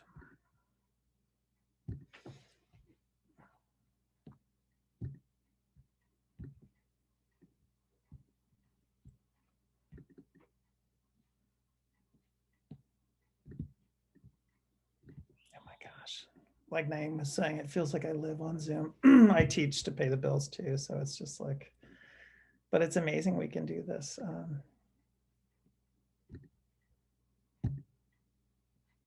Okay, so let me pull this thing over. And this can be a conversation. I mean, you guys can jump in and ask questions if you want during, I don't know. Or I could come back to images if you want to do it that way. So I work primarily, I think of my work as like examining different psychological states using the genre of landscape. And I'm working the last 10 years primarily in 4 different series. One is called The Bunkers, and others called The Suns. And I'm not going to be showing those today. I thought for the sake of clarity and kind of succinctness, I would just kind of keep it to 2 that are interrelated. So those being the plein air paintings, and then the paintings I call envisaged landscapes. The plein air paintings are, you know, plein air is the French term for going out into the landscape and painting from observation. So I started doing that actually right after grad school. So it's like 25 years ago now, just about. And I started doing it because I thought I basically gave it to myself as homework, as a sense of like trying to learn about how to depict, you know, like a deep space and light. And I guess by extension, time. But I immediately, of course, discovered that there were, that I had certain inclinations of things I wanted to find in the landscape. And little by little, I started to become kind of self-aware in terms of what those were. So what I've discovered over all these years now is that I'm looking for things in the landscape that are inherently ambiguous. And by that, I mean natural forms that appear architectural, or architectural forms that are inversely kind of vegetative. So there's something, you know, polymorphous about them, like multiple, you know, meanings to them, basically. And this was done in Ithaca, New York. Zoe's sister had a house up there. Anyways, right in front of her house was this spot where there was this kind of configuration of trees that created this arch, and that's what I called this painting. And if you just stood in this certain spot, I found, for me, the whole meaning of it, a lot of it was that center, you know, I was almost thinking of it as a keyhole, that like little negative space in the middle of the image. But then also, you know, obviously the kind of like architectural qualities of the outside trees and how they're pressing in. This is just a small 10-inch square, I think, panel, oil on panel. And these are done fairly quickly. They're done in like 3 sittings, an hour and a half each sitting maybe. But, you know, I'm really trying to go for accuracy in terms of color and space. So what happened was that I I'd been doing this for so long, and I started thinking about and I'd been doing a very different kind of series that was all invented almost. In my studio, there were these big paintings called islands. They were like 6 foot square, and they had all kinds of ruptures of space and kind of associations with different kinds of forms. And they were really exciting to paint. But my father passed away in 2010, and it seemed really, I don't know, it didn't make sense to be making these huge exuberant paintings. So I wanted more kind of reality in the studio-based work. I wanted the studio-based work that, to have like this underpinning, like to be anchored in something that I'd lived through, something that maybe we could all share to some degree. So I started using the plein airs as the beginnings of these studio-based works. And this one was the first of these that I made. This was in 2013. So Zoe got this amazing Fulbright, and we were able to be there for 6 years in Paris, or 6 years, 6 months. It was still a long time, and though, it's totally life-changing. But anyways, so I chose the color. As you can tell, the structure, the composition, the space, everything is pretty much exactly the same. I'm doing it. So what I'll do is I'll put the plein air next to the studio-based work, and I won't I'll do it freehand. So there are differences, and I'm really interested in that there's always like variation. There's always differences in your hand and how I'm translating it.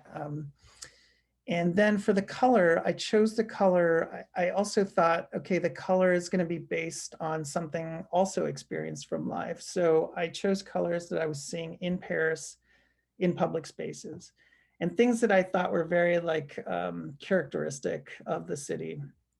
So this was the first of these. And then this is 12 inches square oil on linen. And then the one thing that I was also thinking about was I was trying to insert the color in places that it obviously wouldn't be in a realistic painting. So, but I found that the closer I got to realism without getting into realism, like almost the distortions that I made were more intimate, and they seem to have more kind of, I don't know, like more power to them for me. So this was the daytime version. I also started thinking about seriality with painting, which I'd never done before. And so for seriality, I was, my inspiration was like Monet's famous like haystacks and Rouen cathedrals, right? That are so much about time and change. So this was the daytime version. And then I did a nighttime version, also 12 inches square, oil on linen, also public colors I'm seeing in Paris. And then I did a few works on paper that were related to. So this is about 7 inches square, 7.5 inches square acrylic on paper. And these were, it became, like I said, I'd never worked in this way before, having like a set parameter. In this case, the composition is set, right? But then it allowed for almost like a deepening of the exploration into perception and into like how we start to recognize or not recognize the landscape. I started to get interested more and more into that. And I was reading like Oliver Sacks and, thinking about this idea of what does it take for us to, or for anyone to recognize a landscape, right? Or to recognize anything, or what does it take to camouflage something or to obscure it? And what does it mean to do that? There was definitely some, I don't know, biographical motivations, I think also that were kind of going on that were a factor and have been a factor in these. Basically, my brother was schizoaffective, which means you had schizophrenia and bipolar. So the issue of communication and reality and what is perceived and what is actual, like these were very pressing and very kind of like poignant and kind of difficult questions that I had to live through and like really experience.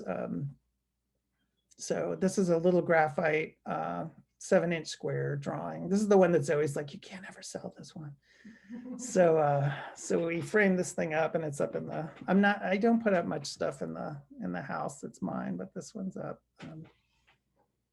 And there's always other artists too crowding in. You know, there's, I mean, I'm not, you know, there's, I was kind of in love with Japanese woodblock, you know, work for many years. So I know that's in the bloodstream, and there's Birchfield, and a lot of kind of like aesthetic kind of painting is definitely in there. This is a more recent one. So this is from 2019. Or 2020, sorry. This was right before. So I had a solo show in the Painting Center in October of last year of all these pieces and some more. And I have a PDF catalog of that. If anybody wants, I'll be happy to send that to you. But you know, and that has a little statement too. Anyways, here you can see same format, 7 inches square. And I've been working in a square now for probably 15 years, you know, but same format, same size, but you can see how much further, like for me, this is obviously much closer to landscape, and how much further the dissolving of the landscape, and, you know, like pushing this idea of like, how far can I go before it completely falls apart, right? Before it completely dissolves. And I was really curious that when I'd have studio visits, even in much earlier versions, even the first ones I showed you all, that some people would see them as abstract, like they wouldn't see the landscape at all. So, I find that kind of fascinating. And then, you know, this idea of reality and how we perceive reality, I think has gotten, you know, has another layer to it recently with our political kind of cultural crises we're all like living through. So, and continue to live through, I think. So that's another thing. These are the two most recent paintings. So these are both, this one and the next one are both 60 inches square, oil on canvas. And, you know, so this is the same composition still throughout. All of these are the same composition. And this is the first one where I only used colors that I was inspired by Watertown, where we live, Watertown, Massachusetts. I got this teaching gig at UMass Boston, so 5 years ago. So we moved up here from Brooklyn. And I had a lot of rules I set for myself in this one, but one of them was that I was going to use only these kind of linear patterns almost that I was using in the drawing. And, you know, of course, being married to Zoe and having her be my second viewer after myself in every single thing, you know, and I'm constantly looking at her work. So, you know, she's a huge influence on me. But I was thinking about pattern in terms of like, what if the pattern never repeats? You know, like what if the pattern, because like she was talking about, like, you know, people always look for the repeat. And if you find the repeat, then there's like a stability to that. There's like a, you know, like you can relax or like, you know, take a breath or something. But in this, I think I stopped counting after 150 patterns I thought up. And so one of the challenges was I was going to just kind of keep dreaming up of new linear patterns, and the pattern would never reoccur. So it would be in a space, like let's say this, but this pattern will never happen anywhere else in the painting, you know, or this, or, you know, and so on and so forth.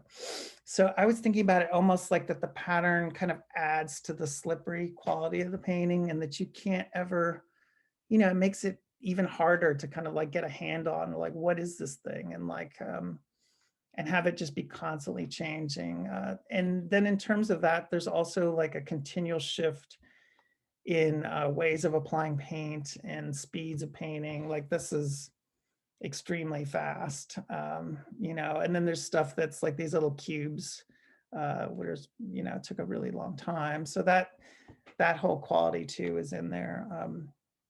And then the final painting I did last year, I finished this right before the show, I think in maybe September of last year.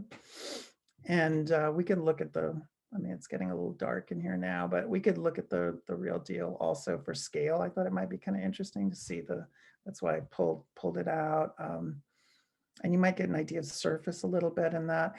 But I was excited. So again, obviously I'm still working this idea of nighttime and daytime. And I think I'm going to keep doing that in these larger paintings. And, in this one, I guess I was really interested in this idea of how do I make it feel like a deep space? Like, I think this one is flatter for me in a way, but like, how do I create this deep space and have it be just covered in patterns still, and have it have all these different languages of painting, and everything happening at the same time, everything, the simultaneity I think is really important for me. So our daughter, who's almost 5 years old, she said she lived through that doorway. So I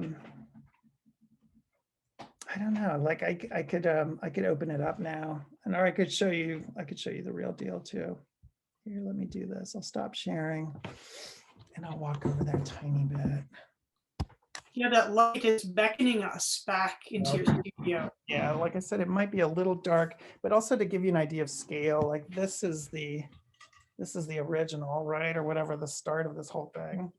And if you look at, the scale and then just how it's painted, and yeah, it might be way too dark.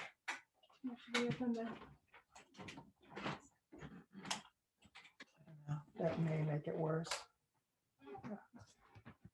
I can't tell if that's better or worse.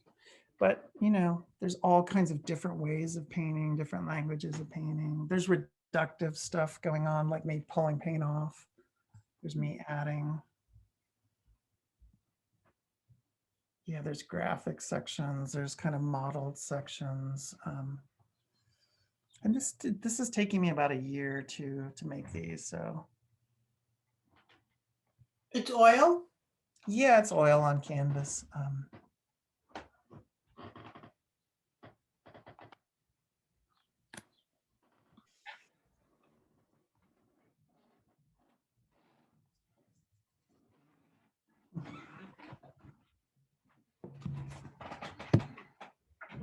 So that's what I've been up to. Thanks, Chris. Can I jump in? Sure. Hi, Chris. Hey, so great to see you, and congrats on the museum show. It's amazing. Oh, thank you. It's so nice to see your work and see how you move through these color worlds. Like, you move through color worlds that create completely different felt experiences of the paintings through that visual color world. And that's totally interesting to me. And I wonder what your next sort of framework will be in terms of the landscape that you pick. Like, you identified that tree scenario, the relationship between those forms as being such a compelling thing that you could keep going with it. So I wonder if you have, do you have the next landscape framework in mind that you have identified, or are you kind of riding this one out until the next one hits you in a certain way? Or that's just one question. No, yeah, that's great. Thanks. I'm actually working on some of the bunker ones right now. I mean, it is like a totally different thing. I don't know if it might be kind of confusing but here I might as well. One of which I have in my living room. Oh yeah. Yeah, I do. I have a nice little. So, and these were inspired. This is like a totally different kind of, yeah, they're hanging up. These were inspired by this visit we made to Pont d'Arc, which is in Normandy in France in 2009, because I was teaching landscape painting there.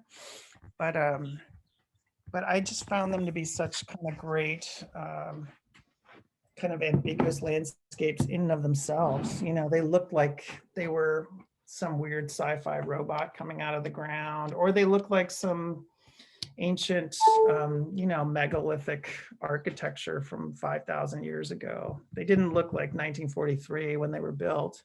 But there's a lot of things interesting about, like, I'm also really interested in the idea that they thought they could defend, against an ocean. It's just insane, right? Like with this medieval architecture, basically.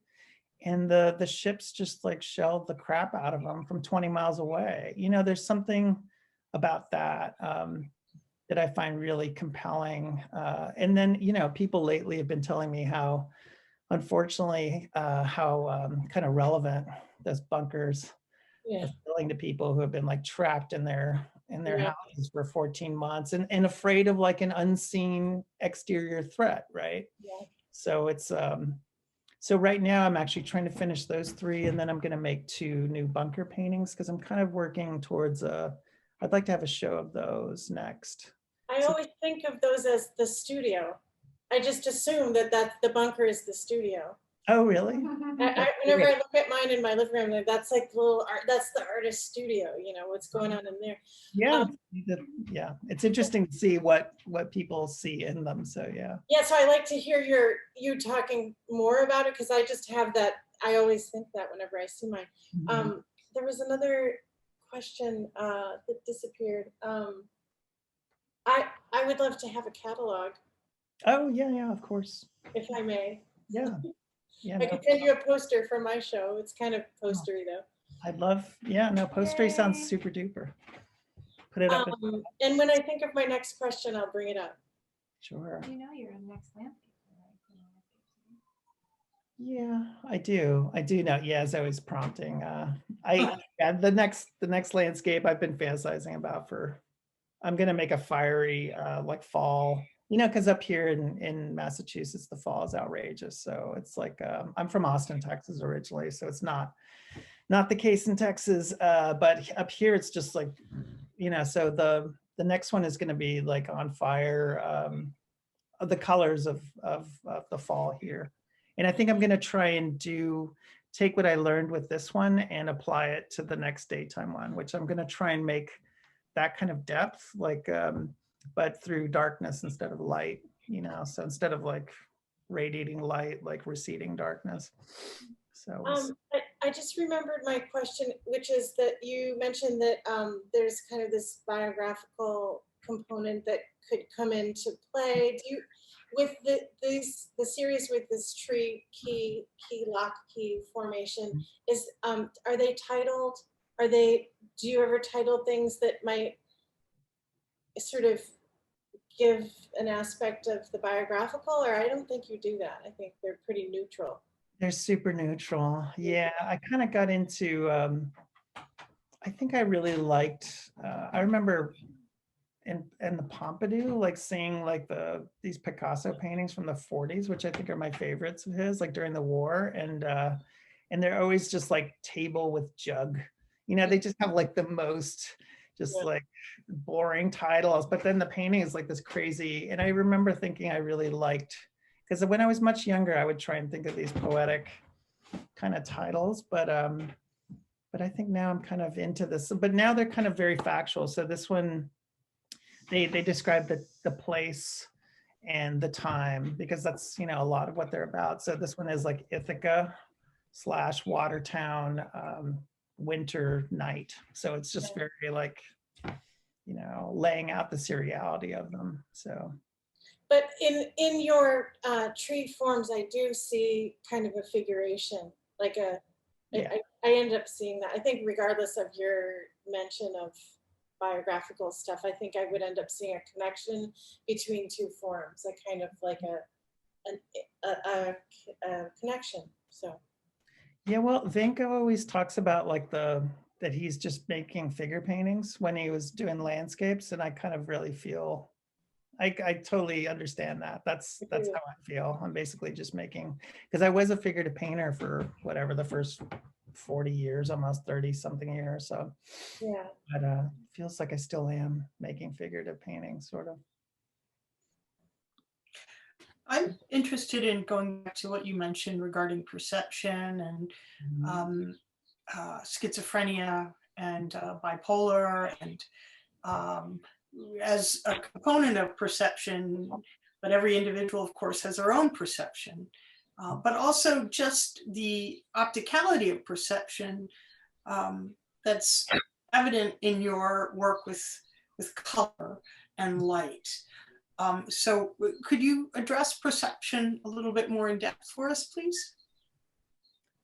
Sure. I mean, it's definitely something I've thought a lot about, especially in regards to like what you're talking about. I think I've been thinking about it so much in terms of, like you're saying, to some degree, like the subjectivity of it, and how, yeah, I mean, I know you've taught color also, so that forces you to kind of really get in there in terms of the, I don't know, like the mechanics of perception, but I'm also really interested in the psychological qualities of it. And partly because of my brother, I think,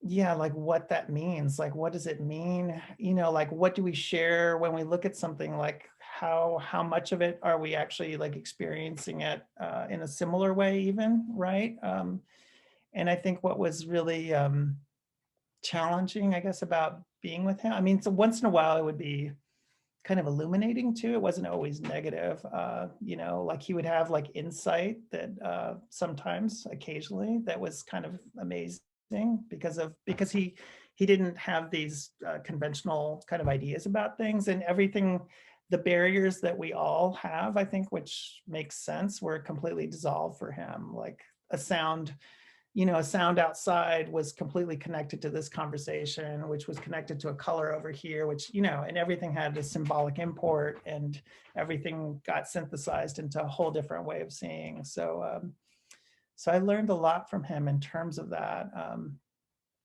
But yeah, very difficult to live through also. What I see, I'm looking at your work in the book because I can see it up close, and one of them is one that you showed us as well. But apropos of that, I just feel when I look at your work that I'm constantly letting things sort of dissolve or not dissolve, because they keep a very precise components, but then they reconstruct and they sort of pulsate between something that is somewhat recognizable as an observed phenomenon, a landscape or an interior or something, and then they just dissolve into all this myriad of components, and then they come back and when they come back again, they're different because you've just, you sort of notice some other aspects of it, but they have this sort of pulsating quality between a coherent, somewhat coherent, I mean, it's complex enough that you're never quite at rest, and this sort of disintegration of a very, not a disturbing disintegration. It's more like a kind of a flow. And I wonder if that is, I mean, that could have any number of things, partly because you're married to Zoe, and partly because you have this thing with your brother where information isn't stable, just visual information or any kind. But there definitely is this wonderful pulsating quality to the pieces. I don't know about the bunker pieces, that may be different, but the ones that the first series that you showed us, that I think is very unusual and really compelling. That's such a wonderful read on it, Catherine. Thanks. Well, it's you did it. But still, I mean, I like this idea of it like flowing in and out. It almost makes it sound like water or something, which I think, this idea of constant change seems like a real something that makes sense to me also, and then, I don't want to reduce too much to biography, but like my mother's from Chile and my father was American, and I grew up in these two different countries and two different languages and different people and different customs, so that really kind of like formed me also, this kind of like multiplicity of experience, and never having a hierarchy, never having like, okay, this is the real one and this is the that's secondary, or so that I know that that's in there too. Yeah, definitely. And they also go from flat, that when they're in their sort of disintegrated state, there's something flat, almost like textile, and then they turn back into a sort of a three-dimensionality, a volumetric thing, and it's really there's a lot going on in those 12 square inches or whatever. I mean, 12 inches on a side. It's great. How about you, Naeem? Yellow hand up there. Oh yeah, let's see the yellow hand. I guess I had a question, but also an observation. I thought one thing was interesting between all of the presentations today, like yours and also Zoe's and mine, was that someone had asked me that question just about the idea that there's like these two bodies of work almost or something, and so I thought that was interesting that you kind of had brought that up, like the bunkers there, and then these kind of other ones here. But also too, kind of that both you and Zoe mentioned this kind of a bending back on an exploration kind of earlier, you know, or in it almost even never like kind of leaving it, but always being kind of something that kind of cultivating while there's this other thing too kind of happening over here. So I thought that that's intriguing because I guess, and also exploring kind of older ideas in work, like that bending back. I just kind of feel, because there's a way where I feel like when younger, you're plowing through tons of ideas and concepts, and you could just toss them on the wayside. And I'm feeling like, and just wondering if you had also had got to a point, and it sounded like with trying to insert a moment in time that's happening now. I'm responding to an outside force, right? The shifting of life, right? These things, these elements within your life, and how that forced you kind of, not forced you, but I guess made you reflect on kind of bending back and looking at these things, you know? So I guess it's, the observation is, Amelia, that I'm very, very excited to see that you and Zoe are both clearing new ground with the work, but at the same time, there's something that you're kind of bending back and looking at within the work, still reflecting on. There's a kind of a constant thing that you're kind of pulling back to. So I just am intrigued a lot by that. And also a trip thinking about, because we're all pretty similar in age. And so I think it's interesting to think about how we're looking at our practice, like looking back at things that have maybe been pushed to the side, or even carrying things still with the new practice, you know? But Yeah, I mean, I think it's helped me to have, like I said, this fixed form that I never, I mean, when we were in grad school together, Naima and I went to grad school, well, with Anna and Lori, and but that I was so about, okay, the next painting is gonna be totally different than the last, you know, there was just like that mindset, which I guess makes total sense when you're really young. But now I really want to have a fixed structure, obviously, and then I just want to keep going into it and seeing, and it just feels like it keeps obviously like opening up into other things, you know. It feels like it allows for more in a way that I just wouldn't have thought when I was younger. In terms of the seriality, it's interesting the way you choose a subject, the tree, which is a beautiful form and was a unique experience to behold it and to decide upon selecting that as your subject matter, and then the subsequent iterations and how radically different they are, and noting all of the differences within that series and the transformation and the subjectivity from day to day, or from each time you approach that piece that you're working on, and the idea of time spent in that space, with that painting. Could you address the idea of seriality in your work, and the idea of your own kind of perceptual relationship to your process and to the subject matter you select, and you know how that informs your work? Sure. I think in terms of how I'm choosing, I'm trying to choose because I have a lot of plein airs that I've obviously never done this to, but I'm trying to choose the ones that I suspect would have like the most potential for that experience of things for discovery to happen in them.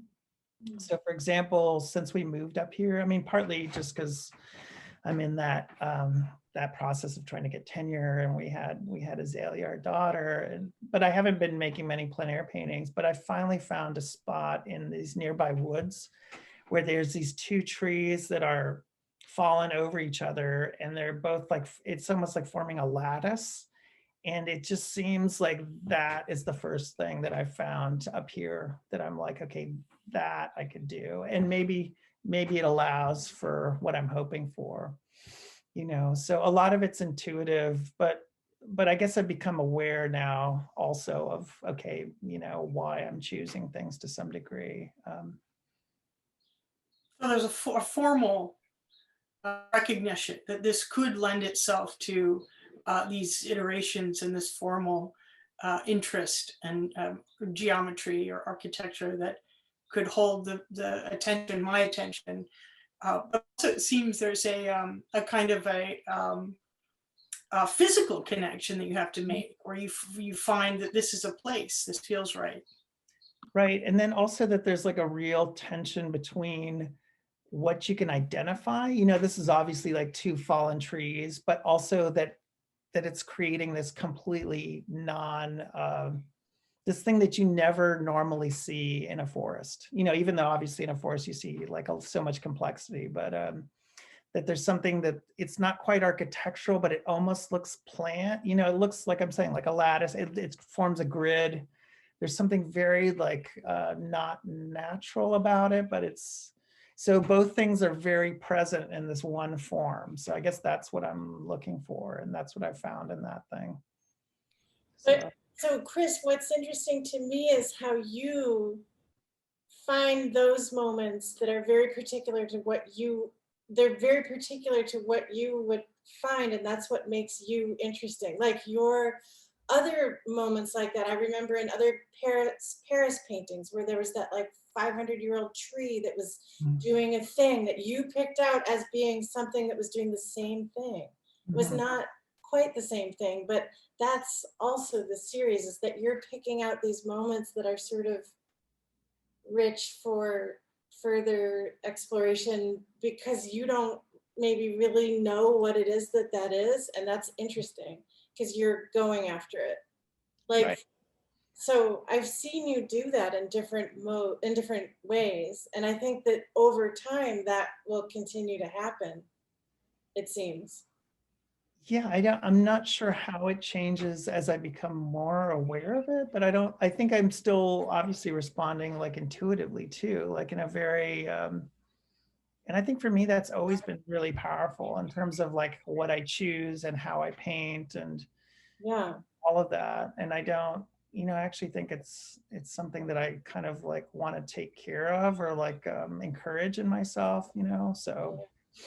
But actually that spot that you're mentioning, that was that's when I was much less aware of this tendency that I was going for. And I actually set up a demo for a painting class in that spot and did a demo. And then after I did the demo, I was like, this spot, there's something, you know, so yeah. But it's like, I think that's, you know, in the first talk, and Naeem, I haven't met you really, but it was really nice to meet you through this, but you were talking about that thing of making these paintings that were not totally clear, but there are lots of parts and components in the paintings that are woven into the history of the painting, that we don't always know what it is that we're making. We don't always know exactly what it's going to be. And that's why we pursue it, I think. I mean, or at least I do, at least some of what I'm hearing from other people. Like, you're kind of going after something and you want to discover something too, you know? That's, I mean, for me, I couldn't do it without some kind of going after a dangling carrot thing, because I'd be bored if I knew what was going to happen, you know? So, Chris, you're talking about wanting to set up a strategy so that you could just sort of go into it. There's a structure, but then you can play and like discover. And I understand that very much. Then you can be free and move in there, you know? Yeah, like I'll have, I don't know about, I mean, I'll have like these ideas that start the painting, right? And then from there, it's like all bets are off after a little bit, right? But my next one is like that fall one that I want to do. I want to start with like really big, like huge brushes, like things that I usually don't use, and a lot of reductive stuff. So putting things down and then scraping them off. And I never worked that way really that much. And then, you know, kind of do like the Da Vinci thing of like looking in the patterns in the rock wall, right? Like what are the, like find the horsemen and whatever that he talked about, right? Which is like that pareidolia. I've gotten interested in that idea too, which is the tendency of people to see like, you know, Jesus and a piece of toast or something. So I think that's interesting, like, because that's part of this idea of perception and how like we want to project order, you know, in certain ways. And I also love those like Mars rover photographs when people are like, oh, it's a sculpture, you know, or whatever. It's like, there's a pyramid on Mars and there's like a little red circle that somebody circled. I love that stuff, you know, because it feels like the same, it's like the opposite of camouflage, right? But I'm interested in camouflage too. You know, Anna's talking about perception and like those kind of like the outer edges of what we can perceive or can't and how we project. I think all of that is very relevant to what I'm doing. But in your work, it's not just the pareidolia, it's the opposite too. It's the familiar and then the unfamiliar. And how do you make the familiar Making unfamiliar strange. as much as what you're doing is making the unfamiliar familiar? So that's, I think, going back to that dynamic I was talking about a long time ago. That's very interesting to me. And my work, it really centers on pareidolia, and looking into marbling patterns and having creatures sort of leap out and then trying to draw them out further and invent shapes. So it's really interesting to hear you talk about that. I was also fascinated by how the landscape gets turned into a very patterned surface and the choice of the patterns, because all of those patterns, they're in many ways, they're familiar. And you can see them throughout art history and in textiles. And it's like there's a limited lexicon of these patterns that people keep using throughout centuries. And I was struck by the, I think it was the Watertown color painting when you were using those colors. There was a patch that looked like calligraphy. It was like, and I was trying to figure out, was it pseudo calligraphy or was it actually calligraphy? But it was very different from the other marks. And then there were marks that you see on Egyptian pottery indicating water. I mean, a lot of those marks are very familiar, and that's always fascinating to me, how we had this kind of lexicon of those marks. Yeah, I guess I mean, I want to see your work now. But I'm also like really interested in that idea of memory, right? And like what we carry around with ourselves. And in, like I was saying, oh, I was inventing these patterns, but I was also very aware of like, oh, I've seen this somewhere before. Right. But I was really fighting the urge to go like, look at a pattern book. And, you know, we have a ginormous library. And Zoe just has like, you know, we all have that in our head now. So we, yeah, as artists, you know, we've seen it. So. Right. And sometimes it would be like a perceptual thing too, right? Sometimes it would be a pattern that I'd see like in the cast shadow or so, you know, and then you'd come home and gotta get that in there before I forget. So yeah. I have a question. Sure.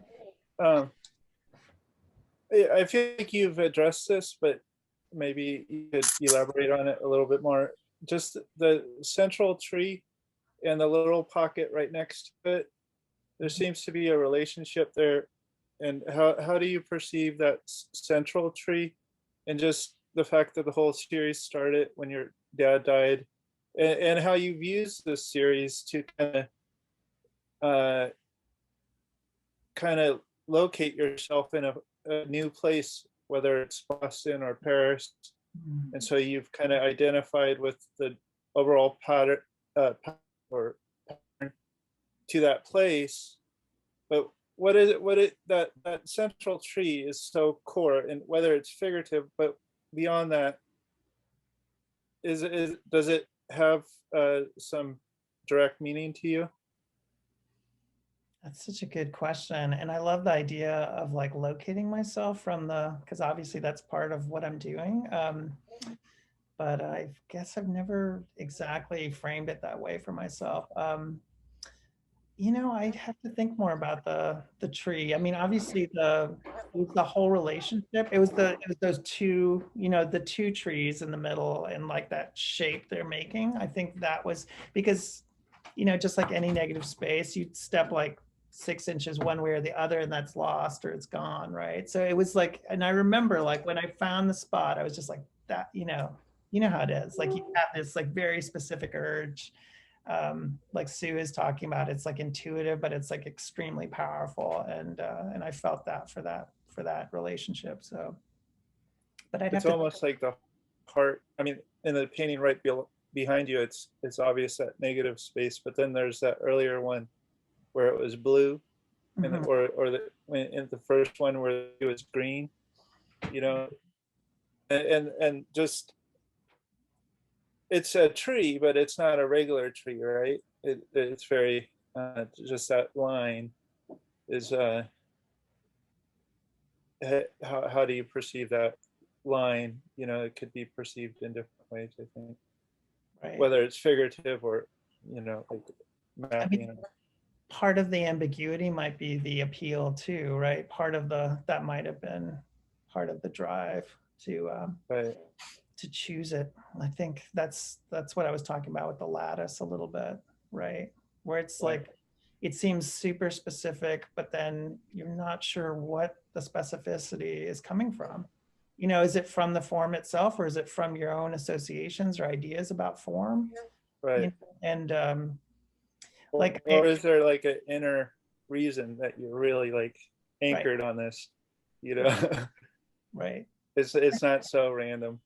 I can't identify it like that, but yeah, I mean, I think the palette, when I discovered that, this idea of like making the color, because actually I didn't show, but before this I did maybe 3 years of these paintings, but I didn't have the observed color, the local color. I was using abstract color, and it seemed, arbitrary. It seemed like I was choosing things for reasons, but they were intuitive, and it didn't have the same kind of logic in it, so now the palette has like it's from life, and it's from the same place at the same time, so even if you don't know the association or the reason, again, I think you can sense. I've had people tell me like, this palette is really specific, like I've had people say like, where are you choosing? Because I think, people can sense that there's something about the color that feels really specific. So, and for me, that's really important. So. Well, and I was just going to quickly say the feel of that graphite or pencil drawing version of one of the landscapes was so different.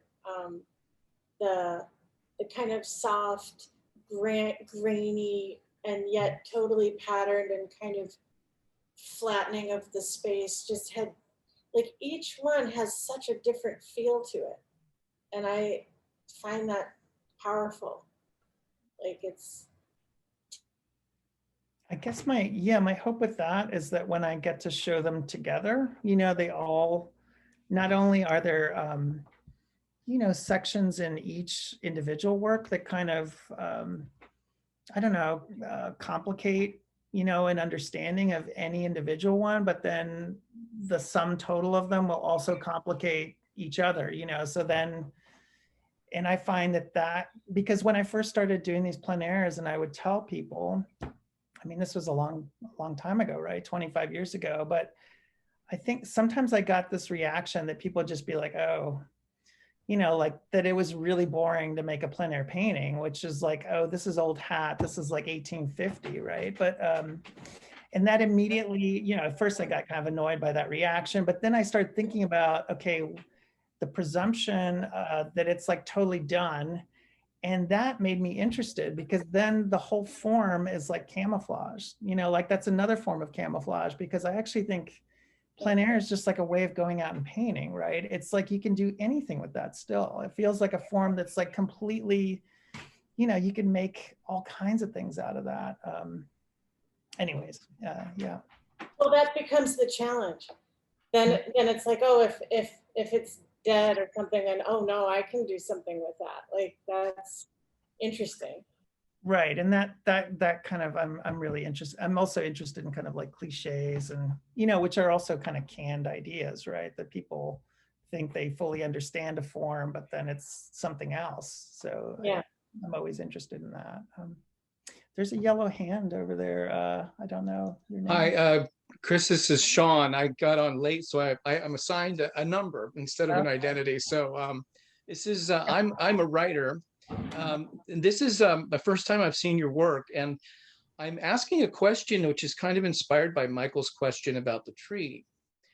Because that figure in your plein air painting, your first one, you mentioned there are two trees there. But there's one that's the curve in which it is very pronounced, but that's an abiding figure in each of the successive pieces.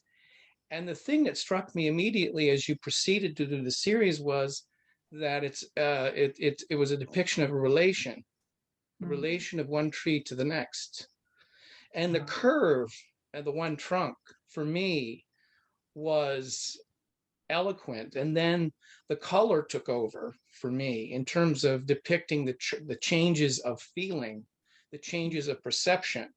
And yet the tree figure, as far as I recall, as we moved through the series, remained in place. It didn't have the same prominence in each piece, but it was still there. So that threw me back to your comment at the beginning about your desiring to paint landscape as a series of subjective states or depicting subjective states. So this is I'm pulling together a lot of stuff, but I hope it makes sense. But I was wondering if you could comment on that. When you talked about the negative space, if you move to the right or to the left, it disappears, but because you're beholding that negative space from the perspective that you have when you first do the plein air painting, that relationship of the tree is very central. Mm-hmm. Does that make sense? Is my perception of this like something along the lines of what you were intuiting when you began the work and then proceeded? Yeah, I think so. I mean, it's kind of wonderful the way you're thinking of it. Yeah, I think that's exactly how I was thinking of it. And I guess I've always been compelled by landscapes that aren't really landscapes in a way, right? Like, Right.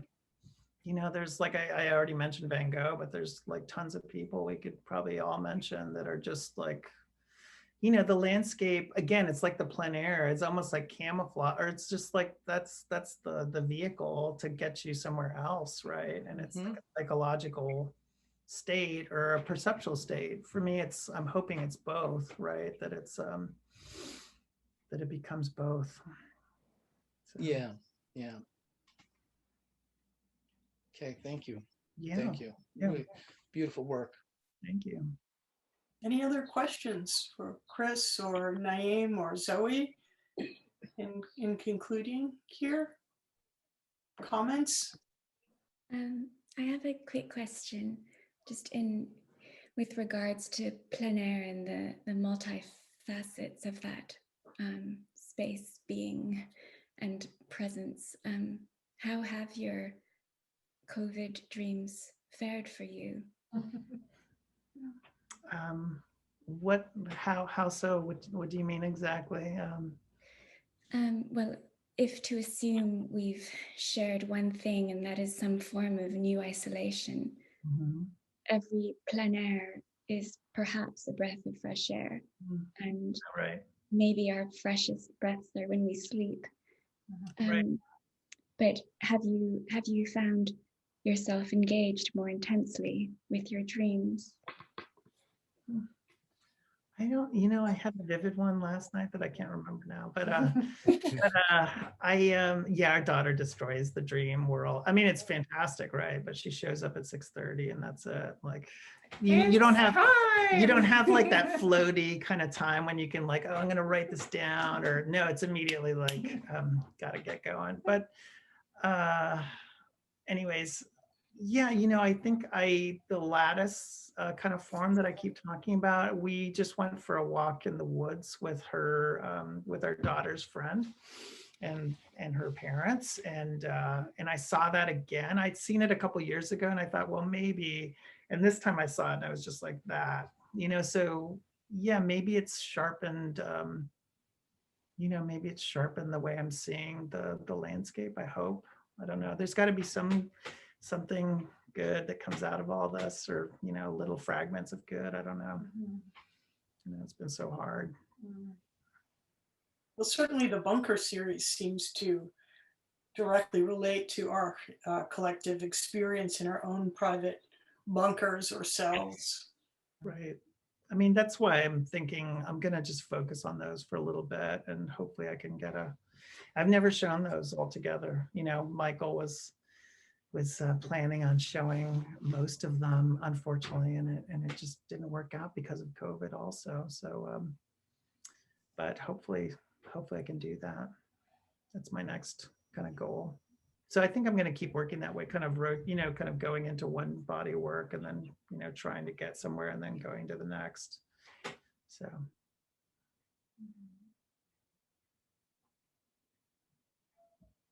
Amazing. Really amazing. energy. You really all have incredible practices and ideas and work. And thank you so much for sharing it with all of us. I really, really feel honored to have these three extraordinary visionary artists here to share their work with us and their thoughts. Thank you so much. Thanks you guys for having us, man. I also appreciate everyone's endurance. Yeah. Appreciate your endurance. You guys were good, man. You guys ate your Wheaties this morning. You guys weren't fooling around, man, because you had no idea, Anna. You got yourself 3 hardcore talkers. I think I might be the leader, but man, you got the talkers in the house tonight, man.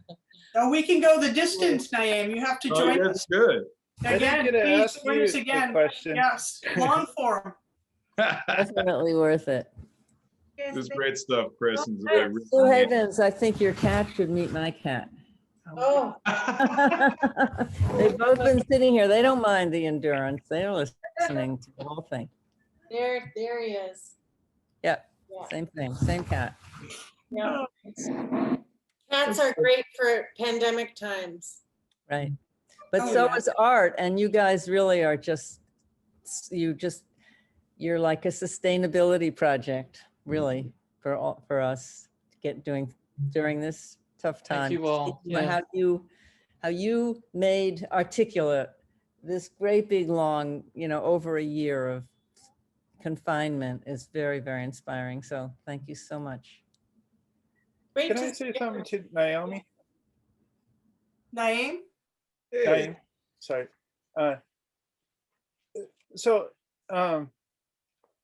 I mean, you kind of have an epic task as an artist and being kind of a storyteller for yourself and your culture and all of our cultures.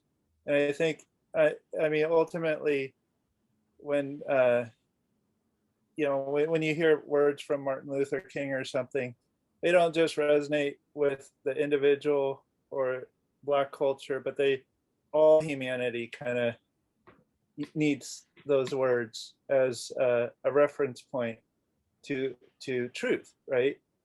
And not everyone actually has, well, I mean, really, he provided the source for that.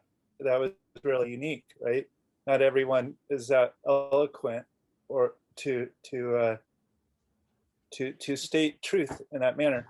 And so in your storytelling, I like how you look back in time and you look to the future and you speak for the present, and it kind of is all and everything. And then you have these characters. I guess what I'm getting at is, so in the characters, you're looking into storytelling and myth and identifying with characters. And are there any particular characters that, I mean, you did address this, but are there any particular ones that really resonate with you, and why do they resonate with you? And ultimately, in the root of any character, I guess, is that a reflection of self and the exploration of self? Yeah, I see what you're saying. I would say two. There's two. One is a real person, Sun Ra. I think is pretty. Oh, love Sun Ra. Yes. A couple reasons. He was named after, I found out I was doing research for a project that Sun Ra was named after a very well-known, actually billed as the world's greatest Black magician in the world, and probably the wealthiest magician at the time, but a guy by the name of Black Herman. And so I thought that was intriguing that through the time was able to collapse between Black Herman, who was an amazing Black magician, but the thing that was unique about him is he used his shows, which were exclusive, white or either Black. Whenever he performed to the Black audience, he was a Garveyist. He was into Marcus Garvey, the Black, going back to Africa. So he would promote like a Pan-African Black idea and Garveyism in his shows. and that Sun Ra was actually named after him, right? Someone who literally looks back at African culture and maybe even thinking about it as kind of a map to kind of move forward. So that idea of being present while looking back and using that as kind of a map to move forward, I think has kind of encapsulated maybe those people, you know, those particular characters when I think about them. The characters that for me collapse it that I create are kind of like the bluish character that's kind of like a John Henry, but it's really me. It's really actually me. You know, I've kind of integrated myself into that character. I've taken agency to become this giant blue Black man that's having these crazy adventures, you know, that take place in a time that's a no time, you know, where most stories occur in a place that's a liminal space between time or reality, you know. So that's what I'm up to. That's great. Thank you all so much for joining us. Guys, thank you. Yeah, a pleasure. Thank you. And next month, please join us again. Yeah, next month. Yeah, please. All right. Thank you so much. I'm going to record an intro now because I didn't record it. So I'll have to, Good to see you, Zoe. Good to see you, Chris. You guys are amazing. Guys see you, too, man, Naeem. what a treat Yeah. just to see all your faces. And also the work, of course. My goodness. Thank you. Yeah, everybody looks great, man. Thank you guys for hanging, man, for real. I'll Yeah. talk to you soon, Chris. We got to chat. Do it. I want to hear that reference too. I got to look it up. Yes, we will totally chat about that for sure. Great. Okay. Thank Take care, you, y'all. everybody. Bye. Thank Bye. you. be well, be well. Wow. Thank you so much, Chris and Zoe. What a pleasure. Oh, Thank thank you. That was so fun. Zoe, your work is just extraordinary. And Chris, of course, extraordinary, extraordinary, beautiful. I mean, you're going deep. I think you found some space where you are now in your new place that is really very good creatively for you both. Oh, that's great to hear. Well, It is. in September, we're actually going to have hours. Can you imagine? School starts. Can't imagine it. No. Not 15 minutes here and there.